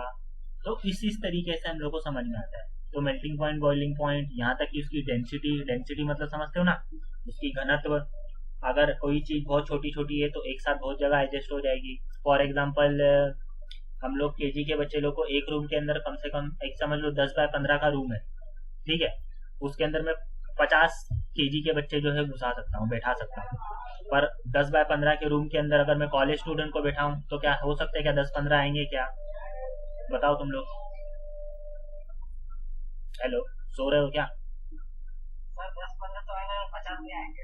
हाँ, पर केजी के बच्चे तो 50 आराम से आ जाएंगे ना, वो छोटे छोटे बच्चे रहते हैं एकदम केजी के, देखा रहेगा तो तुम लोग, तो आराम से वो लोग बैठ जाते हैं उतनी छोटी सी जगह में। क्यों? उन लोग को कुर्सी छोटी लगती है, उनका टेबल छोटा लगता है, उन लोग की बॉडी बहुत छोटी है ना। तो ये वैसी सेम ये पैकिंग फैक्टर है। पैकिंग फैक्टर मतलब एक छोटी सी जगह के अंदर आप कितने सामान घुसेड़ सकते हो, है ना। क्योंकि हम लोग के जो छोटे बच्चे उनका जो देखा जाए तो उनका अगर रेडियस है तो काफी छोटा है, तो इसके लिए ढेर सारे आ जाते हैं। जबकि बड़े बच्चे हैं उनका रेडियस बहुत बड़ा होता है, तो वो नहीं आ पाते हैं, ठीक है। एक तरीके से उसी तरीके से समझा सकता हूँ। तो उसके वजह से क्या हो जाता है, डेंसिटी अलग होती है। अब छोटे बच्चों की डेंसिटी ज्यादा होगी, है ना, छोटे बच्चे अगर बहुत सारे आ गए एक साथ 50 बच्चे घुस गए तो हम लोग बोलेंगे भाई डेंसिटी बहुत ज्यादा है, वजन बहुत ज्यादा होगा उसका। और अगर नहीं आए तो हम लोग बोलेंगे ये तो बहुत हल्का है, इसका वजन बहुत कम है। ये वैसा ही है रुई और आलू का केस, जो तुम लोग को पहले भी मैंने पढ़ा चुका हूँ। मेरे साथ जो पहले बच्चे पढ़ते थे उनको मैं अच्छा खासा एग्जाम्पल देता हूँ कि 25 किलो आलू किस में आ जाता है, गोनी में, और 25 किलो रुई किस में जाती है, ट्रक में, है ना। कि 25 किलो रुई बहुत बड़ी होती है, बहुत ज्यादा होती है, उसका वॉल्यूम बहुत ज्यादा होता है, क्यों, उसकी डेंसिटी बहुत कम होती है। और आलू जो है उसकी डेंसिटी बहुत ज्यादा होती है, इसके लिए वो एक गोनी में आ जाता है 25 किलो आलू। वही मैं लोहे का एक बट्टा ले लूं 25 किलो का, तो वो तो कोई एक इंसान अच्छे से एक हाथ में उठा सकता है, उसको तो एक एक बार 1 फुट की जगह के अंदर आ जाएगा, 1 क्यूबिक वॉल्यूम के अंदर आ सकता है, समझा। मतलब देखा 25 क्यूबिक मीटर के अंदर आराम से लोहे का अगर रहेगा क्यूब तो आ जाएगा 25 किलो का, जो कि होगा एक गोनी से भी छोटा है। तो क्यों, लोहे की डेंसिटी ज्यादा है एज कम्पेयर टू आलू, और आलू की डेंसिटी ज्यादा है एज कम्पेयर टू कॉटन। तो डेंसिटी किसके ऊपर निर्भर करती है, डीपली डेंसिटी निर्भर करती है एटॉमिक साइज के ऊपर, ठीक है। तो तुम लोग बोलोगे कि सर लोहे के एटम ज्यादा छोटे होते रुई के एटम से। हाल फिलहाल छोड़ो, एक्चुअली लोहा जो है वो एलिमेंट है, बाकी रुई और आलू जो है वो एलिमेंट नहीं है, ठीक है, चलो छोड़ो। पर तुम लोग को समझा ना डेंसिटी किस तरीके से मैं रिलेट करती है हमारे उसको, कौन सी भी चीज के वजन को किस तरीके से रिलेट करती है डेंसिटी, और उसके अलावा उसके अंदर कितना बड़ा रोल है एटॉमिक रेडियस का, ये मैं तुमको समझाना चाहता था, ठीक है। अगर अभी भी समझाओ तो बोल दो। उसके अलावा हम लोग आगे देखने वाले आयनिक रेडियस क्या होता है, आयनाइजेशन एंथैल्पी क्या होता है, इलेक्ट्रॉन गेन एंथैल्पी क्या होता है, और इलेक्ट्रोनेगेटिविटी क्या होता है। ये सब काफी अच्छे और मजबूत टॉपिक है, काफी इंपॉर्टेंट भी है, ठीक है। तो मेरे साथ बने रहो, आगे चलते हैं। You have learn the chapter, हमने क्वांटम मैकेनिक्स में पढ़ा है, क्वांटम मैकेनिक्स का मॉडल पढ़ा है, सर ने पढ़ाया है एटॉम में। उसके अंदर हम लोगों को क्या डिफाइन किया कि भैया इलेक्ट्रॉन जो है एक ऐसा इलेक्ट्रॉन सिंगलेट गोल गोल नहीं घूमता रहता है, हम लोग बोलते हैं इलेक्ट्रॉन क्लाउड है। इलेक्ट्रॉन क्लाउड मतलब क्या, ऐसी मोटी सी जगह, ये जैसा मैं अभी बना रहा हूँ ना, ये समझ लो ये इलेक्ट्रॉन की क्लाउड है, ठीक है। बीच में क्या होता है, बीच में हम लोग का न्यूक्लियस होता है, ये हम लोग का न्यूक्लियस हो जाएगा, ठीक है। अब हम लोग बोलेंगे कि जो इस हरी मोटी लाइन है उसके अंदर इलेक्ट्रॉन हो सकता है। हम लोग ऐसा नहीं बोलते कि भाई ये एक सिंगलेट ये लाइन है ऐसी, और इसी लाइन के ऊपर जो है हमारा इलेक्ट्रॉन चल रहा है, ऐसा नहीं बोलते। हम लोग बोलते हैं ये क्लाउड है, ये पूरा की पूरा जो हरा शेडेड रीजन है ना, इस पूरे जगह में इलेक्ट्रॉन हो सकता है, ठीक है। उसकी प्रोबेबिलिटी है, इसको हम लोग इलेक्ट्रॉन प्रोबेबिलिटी क्लाउड बोलते हैं, इसको इलेक्ट्रॉन क्लाउड बोलते हैं। वो डॉट डॉट डॉट डॉट करके देखो, तुम लोग को स्ट्रक्चर भी बताया था, है ना सर ने। तो वो क्या था, इलेक्ट्रॉन क्लाउड था। मतलब क्या है, हम लोग को पता नहीं कि इलेक्ट्रॉन एग्जैक्टली कहाँ है, हम लोग बोलते हैं इलेक्ट्रॉन यहाँ हो सकता है, इट मे बी पॉसिबल कि वो यहाँ हो, ठीक है। अब ऐसे बहुत सारे होते हैं, ऐसा नहीं सिर्फ एक ही होता है, ऐसे बहुत सारे इलेक्ट्रॉन क्लाउड होते हैं, बीच में थोड़ी थोड़ी जगह छोड़ के, ठीक है। तो जो आउटर मोस्ट इलेक्ट्रॉन क्लाउड रहेगा वही जो रहेगा हमारा क्या रहेगा, एटम का, एटम का हम लोग का वो आखिरी रेडियस जो मिलेगा वही जो रहेगा हमारा एटम का रेडियस होगा, है ना। समझ लो मेरे पास 3 शेल वाला इलेक्ट्रॉन है, 3 शेल वाला एटम है, ठीक है। तो ये मतलब कौन सा है, ये थर्ड पीरियड का एलिमेंट है और उसका इलेक्ट्रॉन है। तो अब मेरे को क्या करना है, मेरे को पता करना है भाई इसका रेडियस क्या है, मतलब इस आउटर मोस्ट इलेक्ट्रॉन से, मान लो इलेक्ट्रॉन यहाँ है, यहाँ से लेके यहाँ तक का जो डिस्टेंस है इसको मुझे कैलकुलेट करना है। तो मैं कैसे करूंगा बताओ, ये तो क्लाउड है, क्लाउड मतलब तुम बोल नहीं सकते हो यहाँ खत्म हुआ है, यहाँ खत्म हुआ है, कि यहाँ खत्म हुआ है, कि यहाँ खत्म हुआ है ना। ये तो वेरी हो गया, ये तो वेरिएशन हो गया पूरा ही पूरा, हाँ या ना। इतनी सारी अगर मैं लाइन मार लूँ तो ये तो वेरिएशन हो गया। तो मेरे को एग्जैक्ट आर कैसे पता चलेगा, आर कैसे पता चलेगा, एग्जैक्ट मेरे को रेडियस निकालना है, कैसे पता चलेगा, कोई रास्ता है क्लाउड के हिसाब से, नहीं, बड़ा मुश्किल है। तो एटॉमिक रेडियस अगर हम लोग को पता नहीं चलेगा तो मैं उसकी प्रॉपर डेंसिटी नहीं पता कर पाऊंगा, डेंसिटी नहीं पता रहेगी तो उसका मेल्टिंग पॉइंट बॉइलिंग पॉइंट मेरे को डायरेक्टली नहीं पता चलेगा, हाँ या ना। समझ रहे हो ना मेरी बात? हाँ, आपस में चीजें जुड़ी हुई इतनी सारी, और सबसे मुसीबत का काम क्या है, रेडियस पता करना। अब ये रेडियस पता करें तो करें कहीं से? ऐसा तो है नहीं एटम तो कि मैं स्केल से माप सकता हूँ, उतना तो, उतनी छोटी तो स्केल आज तक बनाई नहीं है, और बनाएंगे तो वो कौन सा एटम से बनाएंगे जो एटम को माप सके। समझ रहे हो ना मेरी बात? तो इस तरीके से तो इस तरीके से हम लोग क्या हो जाता है, हम लोग को बड़ा मुश्किल होता है ये सब चीजें को करने के लिए। तो हम लोग क्या करते हैं, हम लोग साइंस वाले साइंस उगा लेते हैं। हम लोग ने तोड़ निकाला, हम लोग ने क्या बोला कि यार एक काम करते हैं ना, हम लोग सीधे सीधे रेडियस तो माप नहीं सकते, तो हम लोग क्या कर सकते हैं, हम लोग ना एटम को आपस में केमिकली बॉन्ड बनाते हैं, ठीक है, हम लोग उनका सिंगल केमिकल बॉन्ड बनाते हैं। तो केमिकल बॉन्ड की वजह से क्या हो जाएगा, वो आपस में दो एटम जुड़ जाएंगे, फिर वो जो केमिकल बॉन्ड है वो थोड़ा बड़ा हो जाएगा। सिंगल एटम को मापना मुश्किल है, पर केमिकल बॉन्ड को तो मापा जा सकता है। तो केमिकल बॉन्ड को तो मापने का, क्योंकि वो बड़ा हो जाता है, वो पिकोमीटर में आ जाता है, ठीक है। जबकि हम लोग का जो सिंगल एटम है उसका जो वो है पिकोमीटर में नहीं आता, वो काफी छोटा हो जाता है, ठीक है। और उसके अलावा उसमें अनसर्टिनिटी रहती है कि कहाँ रेडियस खत्म, मतलब कहाँ आखिरी इलेक्ट्रॉन का पॉइंट कहाँ है, क्लाउड की वजह से वो हम लोग डिसाइड नहीं कर पाते, ठीक है। तो वो भी एक इशू है। तो उसमें हम लोग ने क्या किया, बॉन्ड बनाया। बॉन्ड बनाने के हम लोग को बात पता चल जाएगा, बॉन्ड बताने के बाद हम लोग को पता चल जाता है कि भाई इसका रेडियस ये मतलब टोटल इतना बॉन्ड लेंथ है। बॉन्ड लेंथ मतलब दो एटम है, ये एक एटम, मान लो ये एक एटम, दूसरा ये एटम, और उन लोग के बीच के अंदर हम लोग का एक बॉन्ड बन गया। बॉन्ड मतलब कुछ ऐसा, यहाँ से लेके यहाँ तक केमिकल बॉन्ड बन गया। केमिकल बॉन्ड मतलब इलेक्ट्रॉन यहाँ और यहाँ दोनों में रोटेट हो रहे हैं। अब ये केमिकल जो बॉन्ड बना है, अब मैं टोटल यहाँ से लेके इधर से लेके इधर तक की लेंथ माप लूंगा। इधर तक की लेंथ में वो क्या मिल जाएगी, टोटल लेंथ मिल जाएगी, है ना। टोटल लेंथ के अंदर एक्चुअली एटम के अंदर जो बॉन्ड बनता है तो वो कहाँ से बनता है, एकदम एटम के टच होकर बॉन्ड बनता है, मतलब पूरा एटम जो रहेगा वो ऐसा रहेगा, ठीक है। समझ रहे हो ना मेरी बात?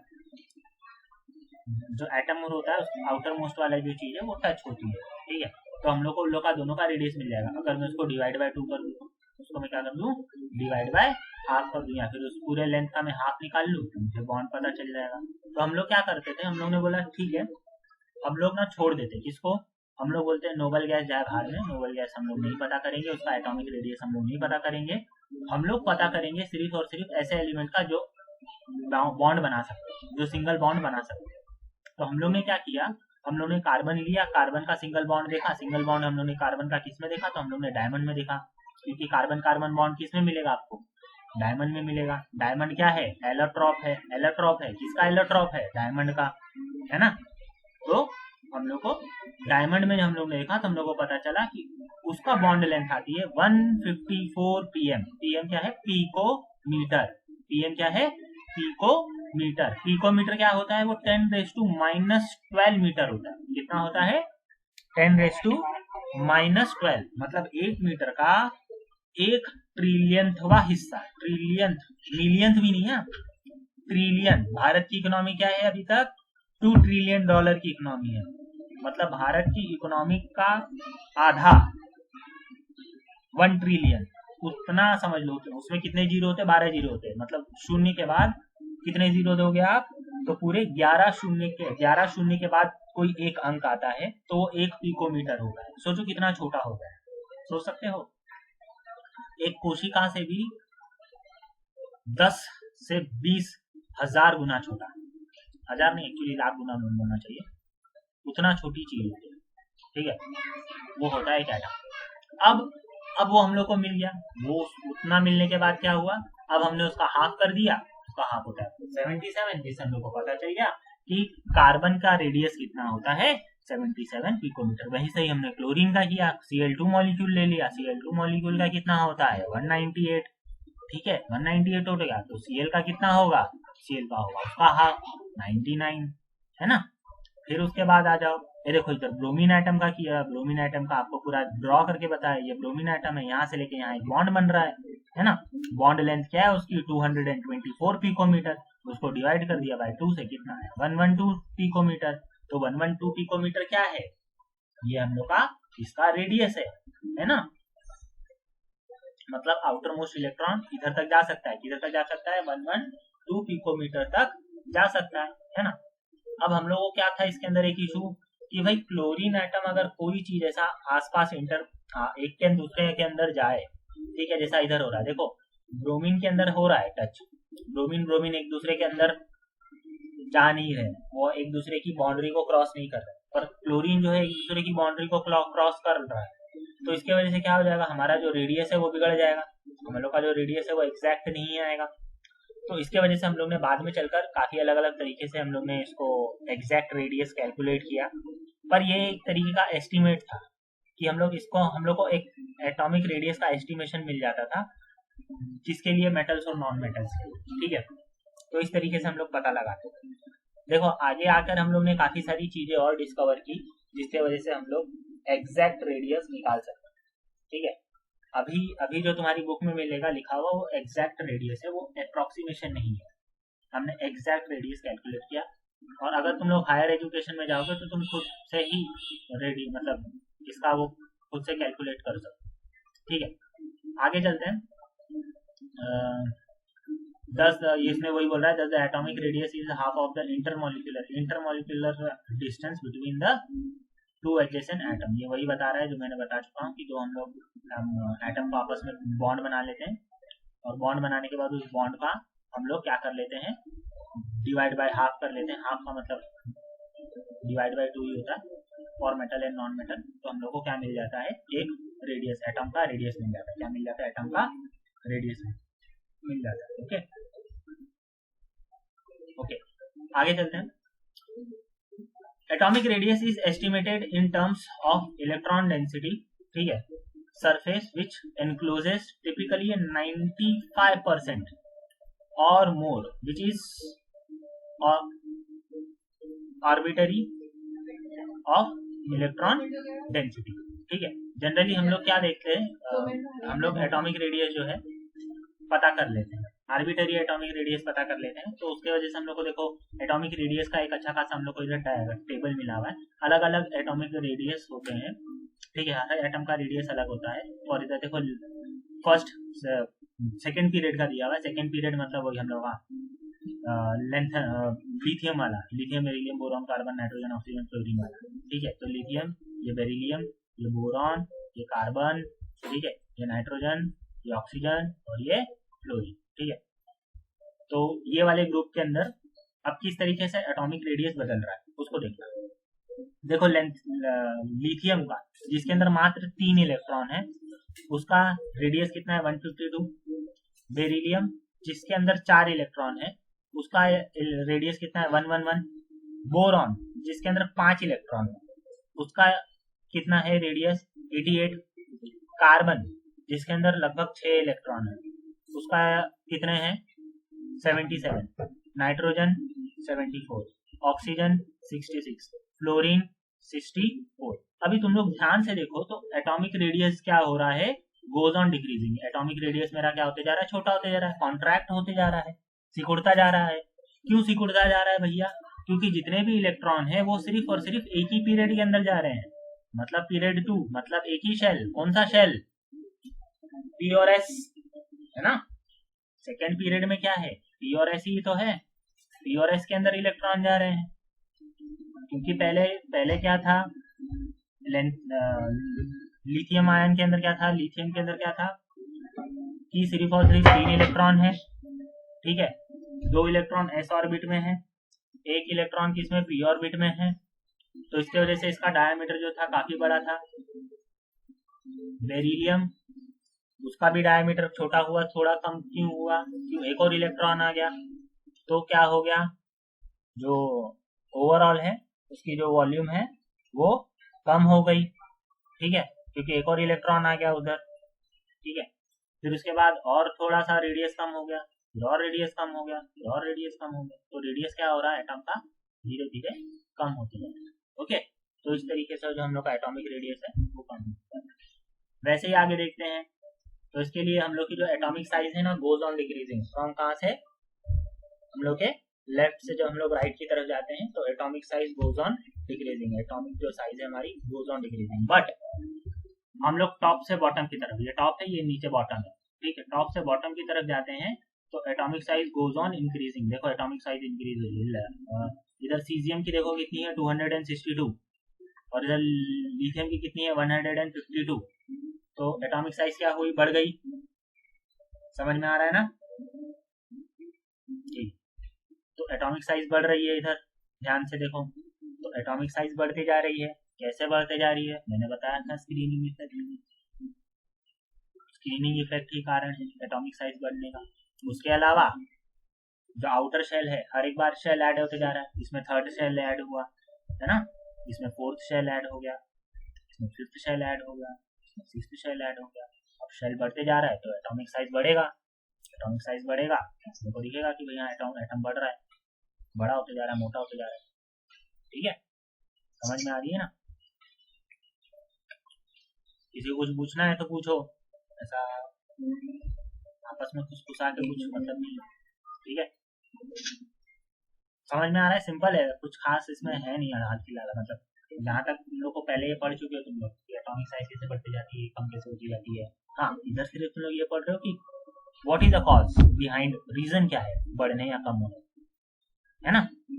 आगे चलते हैं, ये देखो वही बोलेगा the atomic radius across a period, ठीक है, और इंक्रीज होते जा रहा है डाउन द ग्रुप।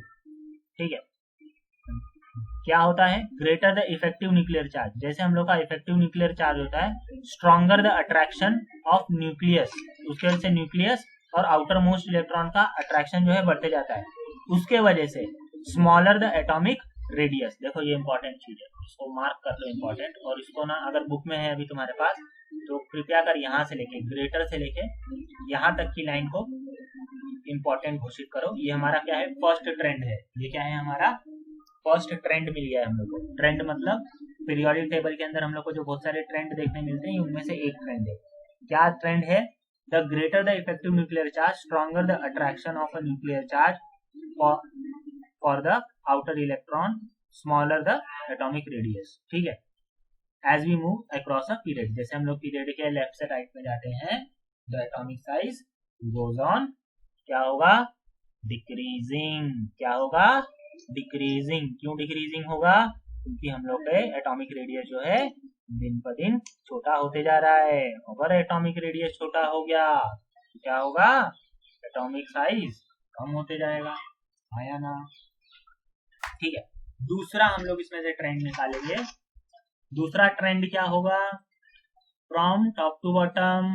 ठीक है, ये the effective nuclear charge decreases, the shielding effect increases down the group, the valence electron are thus held by the weak attractive force and the atomic radius increases down the group. atomic radius increase होते जाएगा down the group, जिसके वजह से atomic size goes on increasing। मतलब कहाँ से, यहाँ से। ठीक है, यहाँ से लेके कहाँ तक, यहाँ तक। ये हमारा क्या हुआ, सेकेंड ट्रेंड हुआ।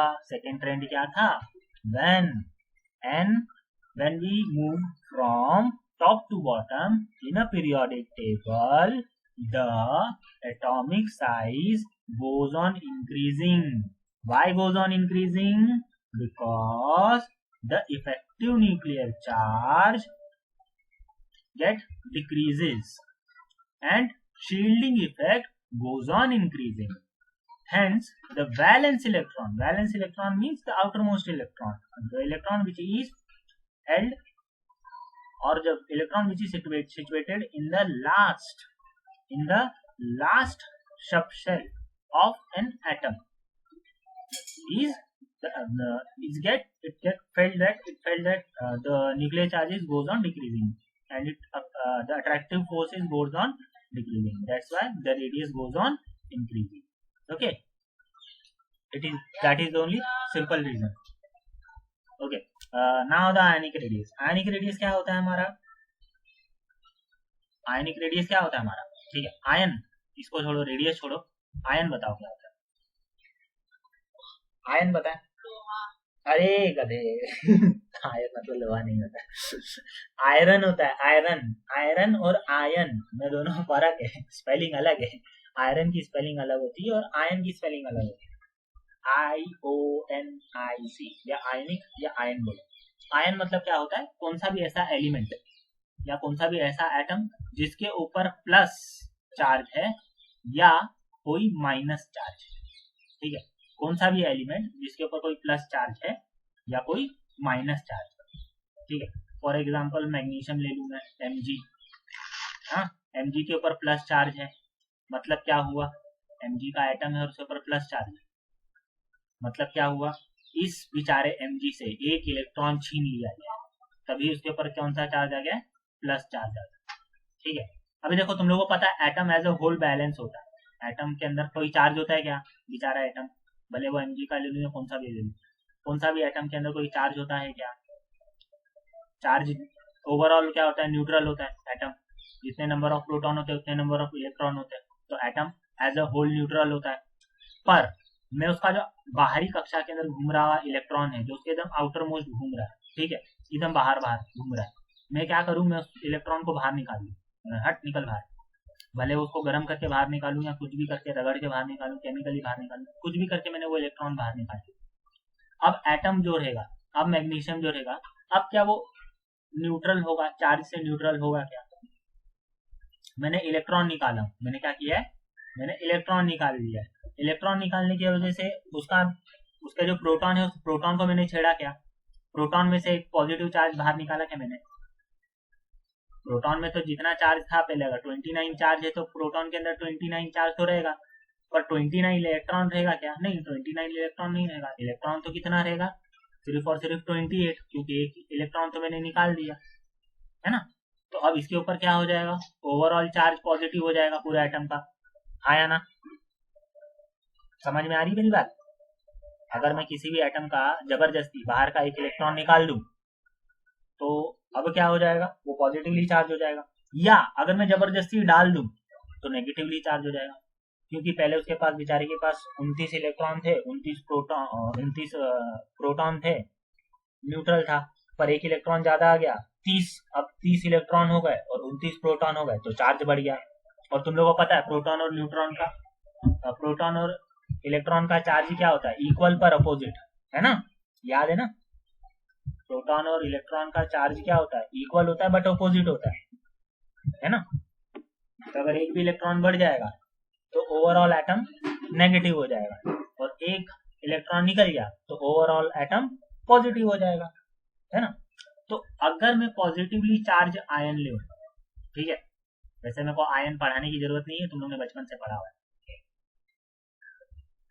अगर मैं पॉजिटिवली चार्ज आयन लूं, ठीक है, और कैटायन और on the removal of one more electron, ठीक है, where as the negatively charge ion is anion, cation क्या होता है, पॉजिटिवली चार्ज आयन को हम लोग कैटायन बोलते हैं, और नेगेटिवली चार्ज आयन को हम लोग एनायन बोलते हैं, ठीक है। ये कैटायन और एनायन याद कर लेना, अगर नहीं याद होता है तो कम से कम अभी मैं लिख के दिखा दे रहा हूँ, कैटायन मतलब क्या होता है, पॉजिटिव हमारा, और एनायन मतलब क्या होता है, हमारा नेगेटिव, ठीक है। तो कैटायन और एनायन हम लोग के फॉर्म हो जाते हैं, अगर हम लोग इलेक्ट्रॉन निकाल देवे तो कैटायन बन जाता है, इलेक्ट्रॉन डाल देवे तो एनायन बन जाता है, ठीक है। कैटायन एनायन समझा, उनका फॉर्मेशन समझा, ठीक है। अब आगे समझते हैं, अब उनका रेडियस हम लोग क्यों पढ़ना है, उनका रेडियस के ऊपर क्या इफेक्ट पड़ेगा, तुम लोग मेरे को बता सकते हो उनका रेडियस के ऊपर क्या इफेक्ट पड़ेगा, उनके आयन का रेडियस के ऊपर क्या इफेक्ट पड़ेगा। थोड़ा जीमन मतलब जो मैंने बताया था इलेक्ट्रॉन इफेक्ट, उसके हिसाब से सोचो, कैसे सोचोगे कि हम लोग का जो ओवरऑल वो है चार्ज है, ठीक है, ओवरऑल चार्ज किस तरीके से वेरी करता है, ओके, ओवरऑल चार्ज हम लोग का किस तरीके से वेरी करता है, वेरी इन द सेंस कैसे बदलता है, हम लोग का जो चार्ज है, चार्ज की वजह से ही हम लोग को पता है कि उसका चार्ज की वजह से हम लोग को पता है कि वो जो एटम है, एटम का रेडियस बना रहता है ना।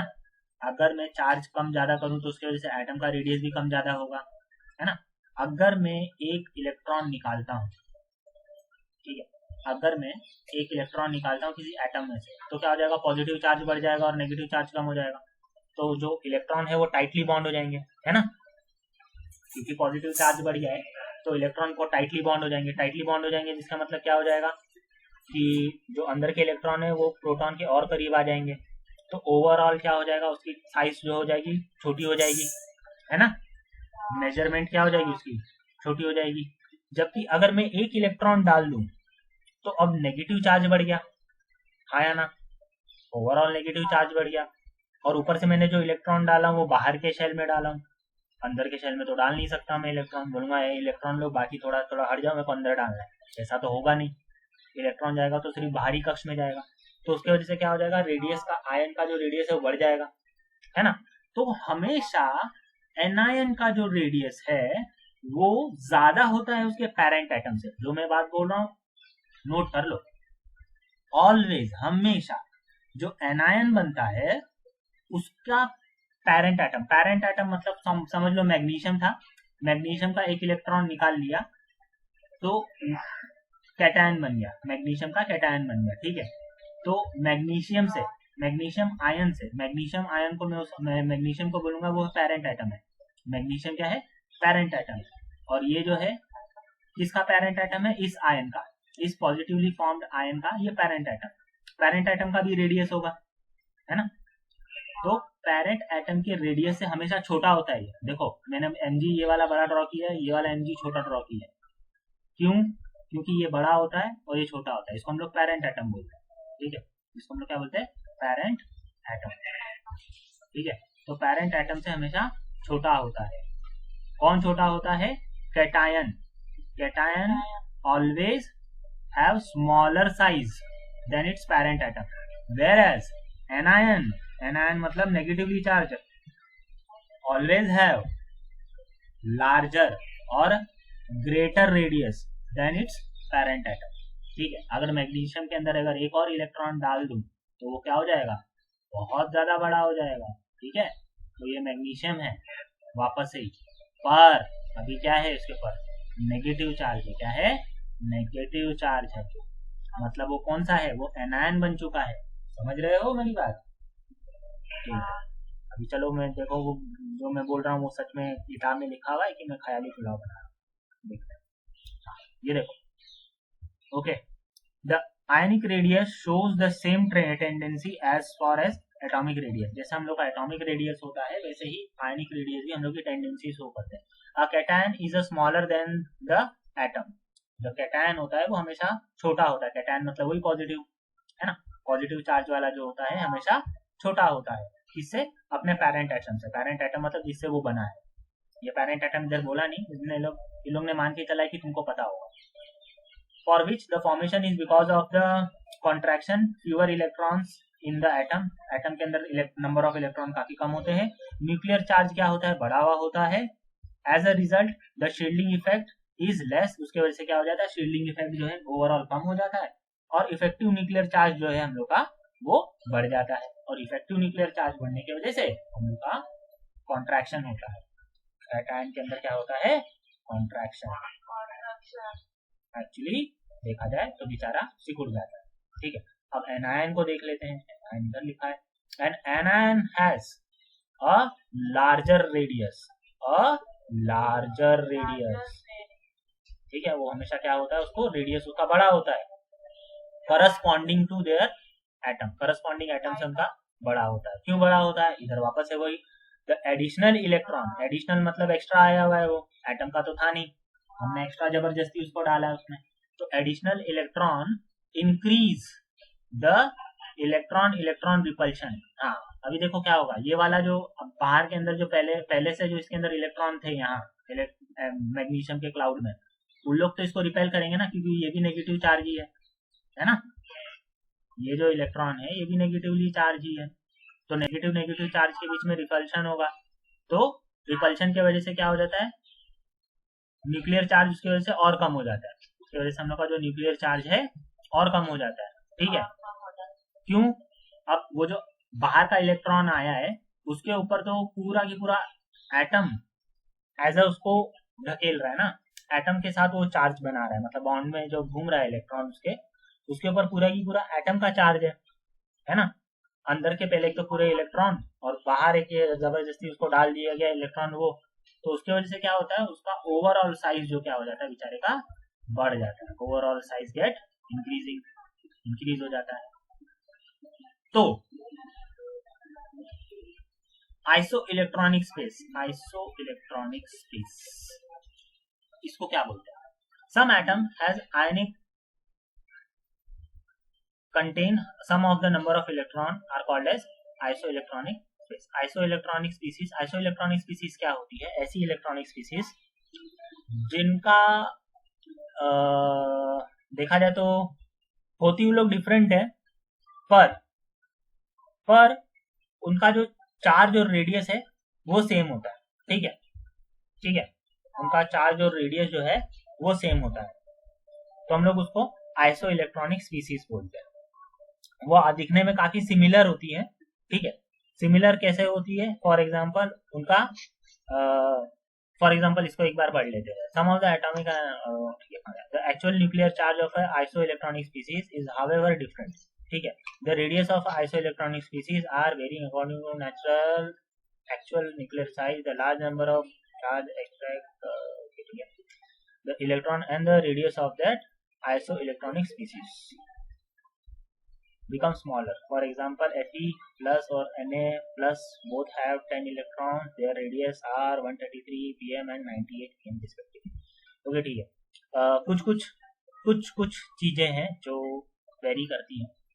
अभी देखो, अब क्या होता है, अगर मैं बोलूं कि कोई एटम है, ठीक है, उनके अंदर नंबर ऑफ इनर इलेक्ट्रॉन जितने रहेंगे और दूसरा भी एक एलिमेंट है जिसके नंबर ऑफ इलेक्ट्रॉन एक जैसे रहेंगे, तो उन लोग का क्या होना चाहिए? रेडियस सेम होना चाहिए, है ना। अगर नंबर ऑफ इलेक्ट्रॉन किसी भी आयन के अंदर, भले वो पॉजिटिव आयन हो या नेगेटिव आयन हो, नंबर ऑफ इलेक्ट्रॉन सेम है तो उस लोग का रेडियस सेम होना चाहिए, है ना। क्यों? क्योंकि जितने नंबर ऑफ इलेक्ट्रॉन रहेंगे वही उसको डिसाइड करेंगे कि एटम की साइज क्या होती है, आया ना। पर ऐसा होता नहीं है। देखो, फॉर क्यों हम लोग फ्लोरीन एटम लेते हैं। फ्लोरीन एटम क्या होता है? फ्लोरीन एटम आता है हम लोग के हैलाइड ग्रुप का, मतलब ग्रुप 17 एलिमेंट है। ठीक है, 17 का फर्स्ट एलिमेंट है फ्लोरीन। इसका एटॉमिक रेडियस, देखो बेटा गाना काफी अच्छा है पर बंद करो। अबे गाना सुन रहे हो तुम लोग? मार खाओगे, बहुत मार खाओगे। ठीक है, तो समझ लो फ्लोरीन है और सोडियम है। ठीक है, सोडियम एक इलेक्ट्रॉन छोड़ देता है तो उसके अंदर 10 इलेक्ट्रॉन बच जाते हैं, और फ्लोरीन एक इलेक्ट्रॉन एक्सेप्ट कर लेता है तो उसके पास 10 इलेक्ट्रॉन हो जाते हैं। ठीक है, तो अब इनमें क्या होना चाहिए? इनका जो दोनों का जो साइज है वो सेम होना चाहिए, पर ऐसा होता नहीं है। सेम क्यों नहीं होता है? क्योंकि दोनों के जो साइज है उसके अंदर डिफरेंस होता है, क्योंकि इसका जो न्यूक्लियर चार्ज है वो अलग है और इसका जो न्यूक्लियर चार्ज है वो अलग है। ठीक है, न्यूक्लियर चार्ज भी ज्यादा मायने रखता है। फ्लोरीन के अंदर नंबर ऑफ न्यूट्रॉन जो है, नंबर ऑफ प्रोटॉन है कंपैरेटिवली कम है, जबकि सोडियम में जो नंबर ऑफ न्यूट्रॉन है कंपैरेटिवली, नंबर ऑफ प्रोटॉन है कंपैरेटिवली ज्यादा है एज कम्पेयर टू फ्लोरीन। ठीक है, तो इसके लिए सोडियम जो है वो ज्यादा चार्ज एक्सर्ट कर सकता है फ्लोरीन के ऊपर। ठीक है, और फ्लोरीन जो है बेचारा कम चार्ज एक्सर्ट कर सकता है अपने आउटर मोस्ट इलेक्ट्रॉन के ऊपर। पहले तो एक इलेक्ट्रॉन एक्स्ट्रा है उसके पास, तो वो तो दूर जाना ही जाना है, और सोडियम का जो है उसके पास तो एक इलेक्ट्रॉन कम हो गया, पॉजिटिवली चार्ज है, तो वो ज्यादा वो अट्रैक्ट करेगा। ठीक है, पर फिर भी दोनों क्या होते हैं? दोनों मतलब सिमिलैरिटी उनके अंदर होती है। ठीक है, मेन बात ये है। आगे चलते हैं। Ionisation enthalpy. आयोनाइजेशन एंथैल्पी क्या होती है? Energy required to remove an outermost gaseous atom, outermost single gaseous atom is called as ionisation enthalpy. मतलब अगर मेरे को किसी भी एटम का आयन बनाना है, ये एटम है, सोडियम एटम है, और ये सोडियम प्लस उसका आयन है। ठीक है, एटम अलग, ये एटम, ये आयन। ठीक है, एटम से मेरे को आयन बनाना है तो मेरे को कुछ ना कुछ एनर्जी देनी पड़ेगी, मतलब मेरे को इसका इलेक्ट्रॉन निकालना है। तो सोडियम तो इतना सिंपल से इलेक्ट्रॉन देगा नहीं, उसको इलेक्ट्रॉन की जरूरत है। वो पॉजिटिव चार्ज से चिपका हुआ है उसका, सोडियम का, है ना। तो उसके चार्ज से उसको निकालना है मेरे को, सोडियम के चार्ज से मेरे को उसका इलेक्ट्रॉन जबरदस्ती निकालना है, तो मेरे को कुछ ना कुछ एनर्जी देनी पड़ेगी। उस एनर्जी को मैं क्या बोलता हूँ? आयोनाइजेशन एनर्जी, नहीं तो आयोनाइजेशन एंथैल्पी। ठीक है, क्या लिखता है, removal of N electron from a natural atom x result in the formation of cation x plus. ठीक है, अगर कोई नेचुरल एटम है एक्स, उसके अंदर से एक इलेक्ट्रॉन निकाल लिया, वो क्या बन जाता है एक्स प्लस कैटायन। तो क्या होता है, तो उसमें जो एनर्जी लगती है वो क्या है, वो है हमारी आयोनाइजेशन एंथैल्पी। देखो इधर लिखा है the energy required to remove an electron from the isolated gaseous atom. ठीक है, isolated gaseous atom in its ground state, वो भी ग्राउंड स्टेट में होना चाहिए। किसमें होना चाहिए, ग्राउंड स्टेट में, is called as ionisation enthalpy, जिसे डिनोट करते हैं डेल्टा आई एच से। इसे डिनोट करते हैं डेल्टा आई एच से। ठीक है, इसको हम लोग आयोनाइजेशन एंथैल्पी बोलते हैं। ठीक है, मतलब कितनी एनर्जी मेरे को लगी एक इलेक्ट्रॉन निकालने के लिए from its gaseous atom. Gaseous, isolated gaseous, isolated भी होना बहुत जरूरी है। आइसोलेटेड मतलब समझते हो ना, एक सिंगल, मतलब 10-15 लोग में से एक साथ इलेक्ट्रॉन नहीं निकाल रहा हूँ मैं, किसी एक एटम में से इलेक्ट्रॉन निकाल रहा हूँ। देखा जाए तो इलेक्ट्रॉन एक एटम में से नहीं निकलता है, हम लोग 1 मोल ऑफ गैसियस एटम लेते हैं, पर हम लोग फिर भी समझ लो उसकी एक आइसोलेटेड गैसियस एटम ही हम लोग मान के चलते हैं उसको। ठीक है, और उसमें से क्या निकालते हैं, एक इलेक्ट्रॉन निकालते हैं। तो इलेक्ट्रॉन निकालने के लिए मेरे को क्या देना पड़ता है, उसको एनर्जी देना पड़ता है ना। अब वो एनर्जी कितनी होगी, उसी एनर्जी को मैं बोलता हूँ आयोनाइजेशन एंथैल्पी। किसी भी एटम को उसके आयोनाइज फॉर्म करने के लिए जो एनर्जी लगती है, हम लोग उसको आयोनाइजेशन एंथैल्पी बोलते हैं।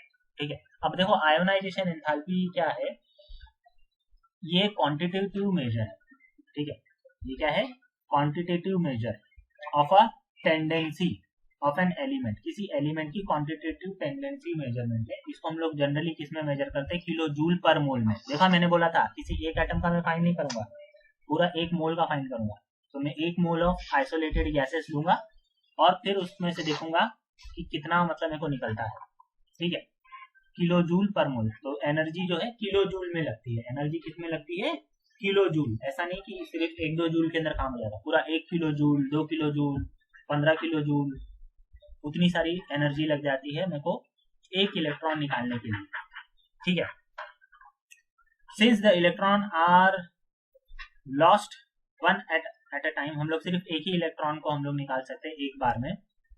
We have first ionization energy, उसके वजह से हम लोग को first ionization enthalpy, second ionization enthalpy और थर्ड आयोनाइजेशन एंथैल्पी मिलती है, जो कि इसमें लिखा नहीं है। चलो छोड़ो, इस तरीके से हम लोग फर्स्ट आयोनाइजेशन एंथैल्पी क्या होता है, जिसमें एक इलेक्ट्रॉन मिलता है, मतलब एक एटम जो गैसियस स्टेट में है उसके अंदर से इलेक्ट्रॉन निकाल लिया, ये मेरा इलेक्ट्रॉन, उसको कुछ हीट लगा है, कुछ एनर्जी सप्लाई किया, वो डेल्टा एच के फॉर्म, और वो हमारा गैसियस आयन बन गया। ठीक है, फिर अभी क्या किया, दूसरी बार वही गैसियस एटम लिया, गैसियस आयन लिया, और फिर वापस से उसको गर्म किया और एनर्जी दिया, तो मेरे को ज्यादा एनर्जी लगेगी एज कम्पेयर टू पहले वाले, एज कम्पेयर टू पहले, मतलब मेरा जो H2 है वो ग्रेटर होगा हमेशा H1 से, है ना। पहला एटम क्यों होगा ऐसा ग्रेटर, थोड़ा दिमाग लगाओ। देखो, पहले एटम ओवरऑल न्यूट्रल रहता है, ना उसके ऊपर कोई पॉजिटिव चार्ज ना कोई नेगेटिव चार्ज। ठीक है, तो उसमें से एक इलेक्ट्रॉन निकालने के लिए मेरे को ज्यादा एनर्जी नहीं करनी पड़ेगी, क्योंकि न्यूक्लियस का चार्ज उतना बड़ा नहीं है। पूरे 29 समझ लो न्यूक्लियस है, 29 समझ मतलब 29 प्रोटॉन है, 29 इलेक्ट्रॉन है, तो 29 प्रोटॉन के लिए 29 इलेक्ट्रॉन है। तो अगर उसमें से मैं एक इलेक्ट्रॉन निकाल लूं तो मेरे को ज्यादा फर्क नहीं पड़ेगा। ठीक है, वो क्योंकि दोनों का चार्ज बराबर है। पर जब मैं दूसरी बार निकालूंगा, अब क्या हो जाएगा, दूसरी बार मेरा 28 इलेक्ट्रॉन है और 29 प्रोटॉन है, तो प्रोटॉन का चार्ज ज्यादा है, मतलब पॉजिटिव चार्ज ज्यादा है। तो अब ज्यादा पॉजिटिव चार्ज है तो इलेक्ट्रॉन क्या है, टाइटली हेल्ड होगा। टाइटली हेल्ड मतलब काफी जोर से बंधा हुआ होगा इलेक्ट्रॉन से, है ना। अब वो जोर से बंधा हुआ होगा इलेक्ट्रॉन, अब वो आसानी से जाने देगा क्या, एटम नहीं जाने देगा। अब वो जो मेरे को जो 29 प्रोटॉन है उनके अगेंस्ट वर्क करना पड़ेगा, तो वो जो अगेंस्ट वर्क करूंगा तो मेरे को एनर्जी ज्यादा लगेगी, है ना। तो हमेशा जो सेकेंड आयोनाइजेशन एंथैल्पी होती है ना, ग्रेटर होती है फर्स्ट आयोनाइजेशन एंथैल्पी से, और थर्ड आयोनाइजेशन एंथैल्पी तो और ज्यादा ग्रेटर होती है सेकंड आयोनाइजेशन एंथैल्पी, मतलब हमें बोलो मैं तीसरा, मैं बहुत ज्यादा लालची हो गया, मेरे को तीसरा इलेक्ट्रॉन भी उसका चाहिए, है ना।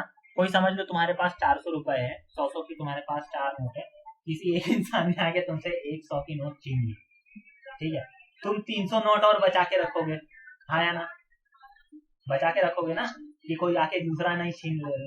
पर अगर कोई दूसरा आएगा, वो तुमसे एक और नोट 100 की छीनना चाहेगा, तो तुम एकदम लड़ पड़ोगे उससे उस समय, कि नहीं यार पहले ही मेरा 100 रुपया किसी ने छीन के लेके गया, अब तू भी छीन के लेके जा रहा है, तुम लोग नहीं दोगे, है ना। पर अगर कोई सोचो तीसरा भी आके और तुम्हारी जो एक और नोट है वो लेके जाए, तो तुम तो और ज्यादा चिढ़ जाओगे, है ना। हाँ ना, मारेंगे। तो कैसे हो रहा है ये, तुम एक एटम की तरह बिहेव कर रहे हो, कि तुम्हारे पास इलेक्ट्रॉन है और वो तुम देना नहीं चाहते, ओके। तो इस तरीके से बिहेवियर होता है, एटम का भी ये सेम टू सेम बिहेवियर होता है, ओके। एटम का जो बिहेवियर है ये सेम है, कि वो भी अपना वो देना नहीं चाहता, इलेक्ट्रॉन नहीं देना चाहता, किसी भी कीमत पे नहीं देना चाहता, ठीक है। और जितने बेचारे के पास कम होते जाएंगे उतना ही वो ज्यादा चिढ़ जाएगा, मतलब ज्यादा नहीं देगा, ठीक है। ये देखो अभी ये वही समझाएगा जो मैंने तुम लोगों को समझाया ना, अभी वो बोलेगा the ionisation enthalpy is always positive, ठीक है। आयोनाइजेशन एंथैल्पी जो है ऑलवेज पॉजिटिव है। एंथैल्पी का मतलब क्या होता है, एनर्जी जो है सिस्टम में हम लोग डालते हैं, ठीक है, एनर्जी हम लोग सिस्टम में डालते हैं तो पॉजिटिव आती है, और एनर्जी सिस्टम में से आ रही है तो हम लोग उसको नेगेटिव कंसिडर करते हैं। अगर सिस्टम अगर काम कर रहा है, देखो ये अभी तुम लोग इतना नहीं समझ में आएगा, थर्मोडायनेमिक्स सुशील सर ने नहीं पढ़ाया तुम लोग को, मानता हूँ, पर देखो क्या होता है, हर एक एटम जो है देखा जाए तो थर्मोडायनेमिकली न्यूट्रल सिस्टम, ठीक है। अगर उसके अंदर एनर्जी डालोगे तो वह एनर्जी एक्सेप्ट करेगा, उसकी ओवरऑल एंट्रोपी बढ़ जाएगी। अगर उसमें से एनर्जी निकालोगे तो ओवरऑल उसकी एंट्रोपी गिर जाएगी और वो स्टेबल हो जाएगा, ठीक है।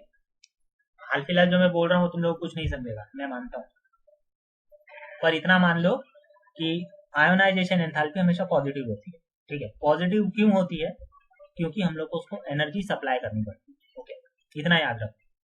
अब second ionization enthalpy, second ionization enthalpy है, क्या होता है होगा उसमें हम लोग को जो है दूसरी बार जब हम लोग आयोनाइजेशन करेंगे इज लार्जर, वो क्या होगी, बड़ी होगी, देन फर्स्ट आयोनाइजेशन एंथैल्पी, ठीक है, because it evolves removal of electron from the positively charge species, क्योंकि हम लोग उसमें से क्या करें, अभी पॉजिटिवली चार्ज स्पीसीज पहले से ही है, पॉजिटिव चार्ज उनके पास पहले से ही है, और उनमें से वापस से हम लोग इलेक्ट्रॉन निकालने की कोशिश कर रहे हैं, तो उसके वजह से हमेशा सेकेंड जो एंथैल्पी होती है वो ज्यादा होती है, मतलब ज्यादा एनर्जी देना पड़ेगा इलेक्ट्रॉन निकालने के लिए, ठीक है। आगे बढ़ते हैं,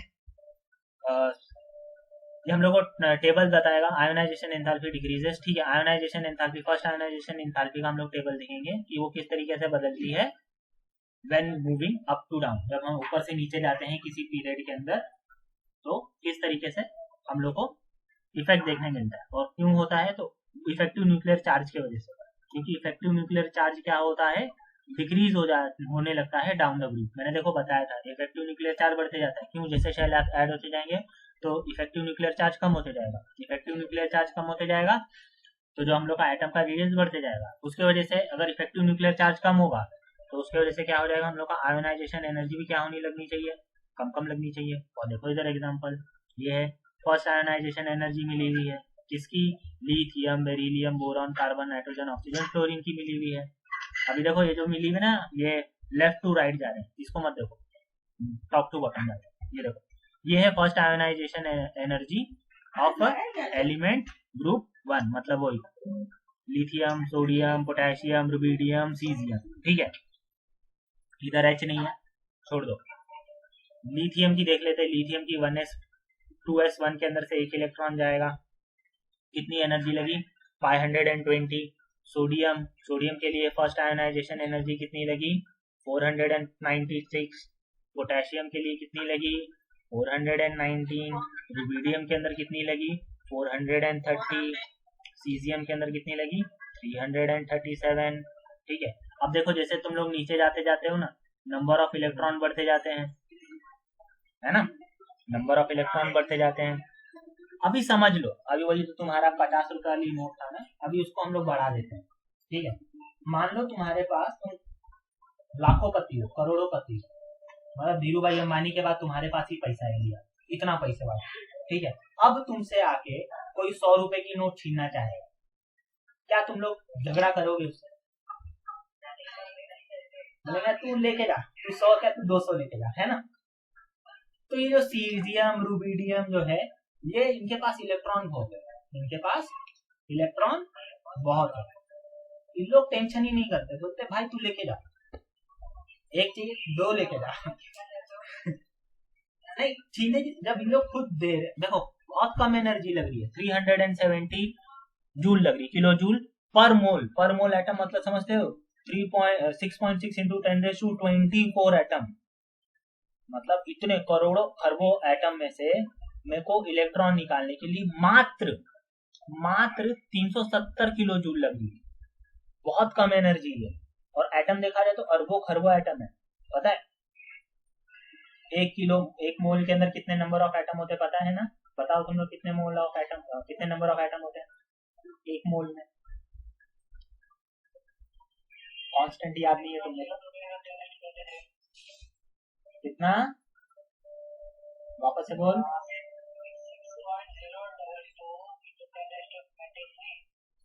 10⁻23, ये नंबर देख रहे हो ना, 10⁻23। सोचो कितने करोड़ों अरबों खरबों, मतलब मैं बोल भी नहीं सकूंगा, इतने नंबर ऑफ एटम्स होंगे, और उतने सारे में से मेरे को बहुत कम एनर्जी लग रही है। अब और उनसे इस नंबर को डिवाइड कर दूं, 374 किलो जूल की जगह में अगर चलो 4 इधर 3 जीरो भी लगाता हूँ, फिर भी एक एटम के लिए लगभग एकदम माइक्रो जूल्स में एनर्जी आएगी। माइक्रो जूल्स मतलब बहुत कम एनर्जी लग रही है।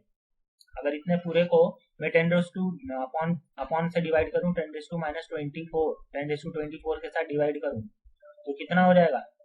ऊपर जाएगा, ऊपर जाके देखा जाए तो वो 10⁻21 हो जाएगा। 10⁻21 जूल एनर्जी लग रही है, जो कि बहुत कम है ना।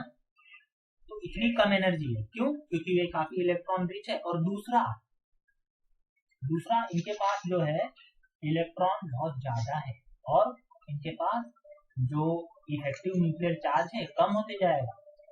तुम्हारे पास जो चीज ज्यादा आते जाती है, तुमको उसकी वैल्यू उतनी ही कम होते जाती है ना।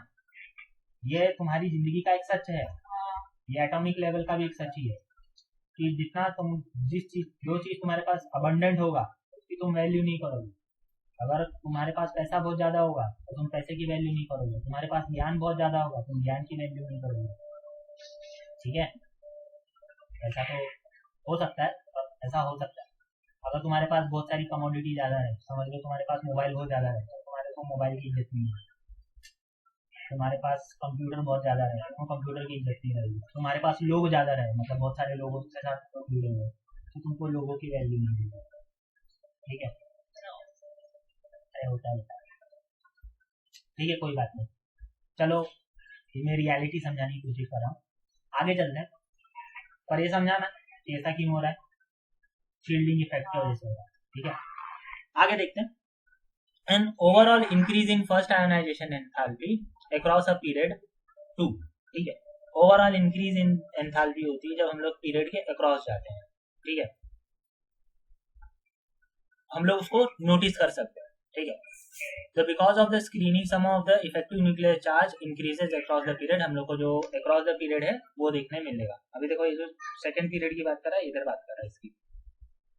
ये देखो, lithium, beryllium, boron, carbon, nitrogen, oxygen, fluorine. अभी इधर जो है क्या हो रहा है, इफेक्टिव न्यूक्लियर चार्ज जो है क्या हो रहा है, हमारा बढ़ते जा रहा है। तो हम लोग को क्या देखने मिलेगा, जो एटम है वो अपना इलेक्ट्रॉन डोनेट नहीं करेगा। ठीक है, क्यों नहीं डोनेट करेगा भैया? अभी उनका जो है चार्ज बढ़ते जा रहा है, उनको वैल्यू बढ़ते जा रहा है।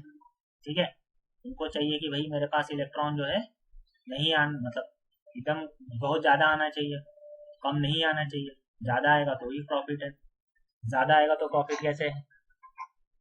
देखो, पहला क्या है, लिथियम को ले लो, कितना है, डेल्टा एच क्या है उसका, 520। ठीक है, उसके बाद कितना है, 899। बोरॉन का कितना है, 801। कार्बन का कितना है, 1860। नाइट्रोजन का कितना है, 1402। बहुत ज्यादा है। देखो कैसे बढ़ते जा रहा है आयनाइजेशन, है ना, आयनाइजेशन एनर्जी ज्यादा से ज्यादा लग रही है। क्यों ज्यादा से ज्यादा लग रही है? क्योंकि इफेक्टिव न्यूक्लियर चार्ज क्या होते जा रहा है, मेरा बढ़ते जा रहा है। इफेक्टिव न्यूक्लियर चार्ज मेरा बढ़ते जा रहा है, उसके वजह से जो आउटर मोस्ट एलिमेंट है, मतलब जो ओवरऑल एटम का जो साइज है वो कम होते जा रहा है। क्योंकि एटम का साइज कम होते जाता है तो उसके ऊपर मतलब जो आउटर मोस्ट इलेक्ट्रॉन है वो टाइटली बॉन्ड होते जाता है, तो उसका ionization, first ionization energy goes on increase. तो हम लोग इस पीरियड, हम लोग सेकंड ट्रेंड क्या बोलते हैं, when we move from top to bottom the first ionization energy goes on decreasing. When we move left to right in a periodic table, the ionization, first ionization energy goes on increasing. ठीक है, कृपया कर इस बात को जो मैंने बोला है इसे याद कर लें। नहीं याद हुआ, एक और बार बोलता हूं, when we move from top to bottom in a periodic table, the first ionization energy goes on decreasing. When we move from left to right in a periodic table, the first ionization energy goes on increasing because of effective nuclear charge goes on increasing. Okay, समझ गया ना कि कुछ doubt? Some of the irregularity have been noticed. Okay, irregularity मतलब क्या? कोई atom होते जो धोखा दे देते हैं, मतलब कुछ ऐसे लोग होते हैं जो होते खुद फक्कड़ है, मतलब फक्कड़ मतलब समझते हो ना, एकदम गरीब, पर फिर भी अगर उनके पास कुछ पैसा आया ना, जिसको हम लोग दानी महात्मा बोलते हैं, वो दान कर देते हैं। वो इरेगुलरिटी क्या है? वो पूरे समाज के नियम को फॉलो नहीं कर रहे, समाज के अगेंस्ट जा रहे हैं। भाई तुम खुद फक्कड़ हो, तुम अपना इलेक्ट्रॉन अपने पास, अपना पैसा अपने पास रखो, क्यों दान करते फिर रहे हो, है ना? तो वैसा है, ये एक तरीके की इरेगुलरिटी। वैसे ही सेम टू सेम एटम के साथ भी इरेगुलरिटी होती है। कुछ एटम जो होते हैं ना, वो क्या करते हैं, अरे बच्चा तुम्हारी बैटरी कब चार्ज नहीं होती है? तुम्हारी बैटरी हमेशा लो ही रहती है। ठीक है, ज्यादा टेंशन मत लो, 3:35 तक मैं स्टॉप कर दूंगा, 1 आवर 30 मिनट्स का ही लेक्चर होगा। ठीक है, 3:35 तक बंद कर दूंगा और 5 मिनट सिर्फ ये टॉपिक एक्सप्लेन कर लेंगे, ये इरेगुलरिटी वाला यहाँ तक। सेकेंड पेज से, मतलब जो पेज नंबर 104 पे हम लोग बाद में चालू करेंगे सैटरडे। ओके, हाल फिलहाल में को इतना सिर्फ टॉपिक कंप्लीट कर लेंगे। अब इसमें क्या है, इरेगुलरिटी कैसे है? इसमें क्या होता है, आयोनाइजेशन, कुछ जो है जो आयोनाइजेशन अलग शो करते हैं। फॉर एग्जांपल बेरिलियम है, बोरॉन है, ठीक है, और उसके अलावा जो ऑक्सीजन है, ठीक है, ऑक्सीजन भी जो है उनके यहाँ भी अगर तुम लोग देखोगे तो उनकी भी जो आयोनाइजेशन एंथैल्पी थोड़ी अलग अलग होती है। देखो कैसा है वो हम लोग देख लेते हैं। देखो इधर देखो, बेरिलियम की कितनी है, 801 है, ठीक है, और बोरॉन की, बेरिलियम की है 899 और बोरॉन की है 809। अब बोरॉन की अचानक से कम क्यों हो गई? देखा जाए तो बेरिलियम के बाद आता है तो बोरॉन की ज्यादा होनी चाहिए, पर बोरॉन की कम है, लगभग 900 होना चाहिए, पर उसकी कम है। क्यों कम है? तो ना एक मेटास्टेबल स्टेट होती है। मेटास्टेबल स्टेट का मतलब क्या होता है, जब एटम जो अपना हाफ फील्ड कंप्लीशन कर लेता है ना, तो वो एक स्टेबल स्टेट होता है, हम लोग उसको मानते हैं कि वो स्टेबल स्टेट है, ठीक है। तो वहां जो है, वहां का एटम जो है वो इलेक्ट्रॉन नहीं देगा, मतलब वो इलेक्ट्रॉन आसानी से नहीं देगा, तो इसकी वजह से थोड़ा सा डिक्रीज होता है, ठीक है। और क्या कर लेता है, मतलब बोरॉन जो क्या करेगा, उसको पता है कि मेरा सिर्फ पी के अंदर सिंगल इलेक्ट्रॉन है। इधर देखो 2p के अंदर एक ही इलेक्ट्रॉन है, बोरॉन के अंदर 2p के अंदर क्या है, एक ही इलेक्ट्रॉन है ना।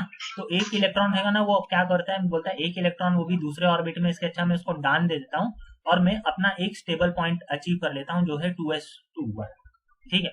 अगर वो ये दान ना दे, ये वाला अगर दान ना दे, उसको इसको भी रखना चाहे तो उसकी ये एनर्जी बढ़ेगी, पर क्योंकि उसकी टेंडेंसी होती है कि मैं ये स्टेबल स्टेट पे जाऊं, 2s2 के स्टेबल स्टेट पे जाऊं जहां बेरिलियम है, तो उसके वजह से क्या करता है, वो एक ये जो इलेक्ट्रॉन है वो दे देता है। तो वो देने का मतलब छोड़ देता है, ज्यादा उसको होल्ड नहीं करके रखता, तो इसकी वजह से हम लोग ये टेंडेंसी समझ में आती है, ठीक है। फिर आगे देखते हैं ये वाला एलिमेंट। अभी देखो यहाँ कितना है, यहाँ हम लोग को इरेगुलरिटी दिखाई देती है कि ऑक्सीजन के साथ कोई इरेगुलरिटी दिखाई तो नहीं दे रही है क्या कहीं? बढ़ते बढ़ते में कहीं कम हुआ है? हाँ कम हुआ है ना ऑक्सीजन। हाँ देखो, हाँ बोल, एक सेकेंड, अभी ये बस ऑक्सीजन वाला हो गया तो ये पूरा ही पूरा काम खत्म हो जाएगा। ऑक्सीजन वाला भी देखो वैसे ही है। ऑक्सीजन का भी जो P4 वाला स्टेट है, अब एक सब मेटास्टेबल स्टेट होता है। सब मेटास्टेबल स्टेट का मतलब क्या होता है, ये p ऑर्बिट है ना, अगर p ऑर्बिट का हाफ फिल्ड हो जाए, p के अंदर टोटल नंबर ऑफ इलेक्ट्रॉन कितने जाते हैं 6, ठीक है, पर वो ना हाफ फील्ड कब होगा, जब उसके अंदर नंबर ऑफ इलेक्ट्रॉन जाएंगे 3 होगा तो वो हाफ फील्ड हो जाएगा, है ना। 6 टोटल जा सकते हैं और 3 चले गए तो वो हाफ फील्ड होगा। अब देखो इधर ऑक्सीजन का क्या है, उसके 4 इलेक्ट्रॉन जा रहे हैं। अब स्टेबल है क्या ये? नहीं, स्टेबल नहीं है। स्टेबल स्टेट कौन सा है? ये वाला, नाइट्रोजन के पास 2p3 वाला।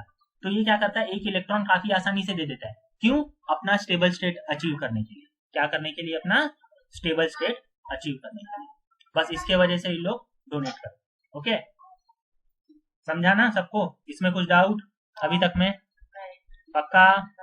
ठीक है, तो एक काम करो, ये सब पढ़ के आना, और डी ब्लॉक एलिमेंट के सबके इलेक्ट्रॉनिक कॉन्फ़िगरेशन मेरे को चाहिए, हर एक एलिमेंट के। उसके अलावा 1 से लेके 18 तक सबके जनरल इलेक्ट्रॉनिक कॉन्फ़िगरेशन चाहिए, सबके। मेरे को बुक का टेबल छाप के मत दो, मेरे को बुक का टेबल नहीं चाहिए जो उधर जनरल इलेक्ट्रॉनिक कॉन्फ़िगरेशन दिया है ग्रुप का, ठीक है। मेरे को तुम लोग बना के चाहिए 1 से लेके 18 तक, उसमें सबके सबका जनरल इलेक्ट्रॉनिक कॉन्फ़िगरेशन होना चाहिए, हर एक का, हर एक ग्रुप का चाहिए मेरे को, ठीक है। और साथ साथ दूसरा होमवर्क क्या है, डी ब्लॉक एलिमेंट का इलेक्ट्रॉनिक कॉन्फ़िगरेशन। चलो बाय।